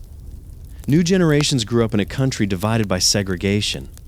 Many accepted it, many feared it, and some decided to challenge it. From courtrooms to classrooms, from churches to city streets, a movement slowly began to emerge.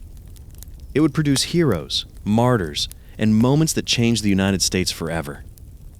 The next chapter follows the rise of the Civil Rights Movement and how the unfinished legacy of the Civil War returned to the center of American life.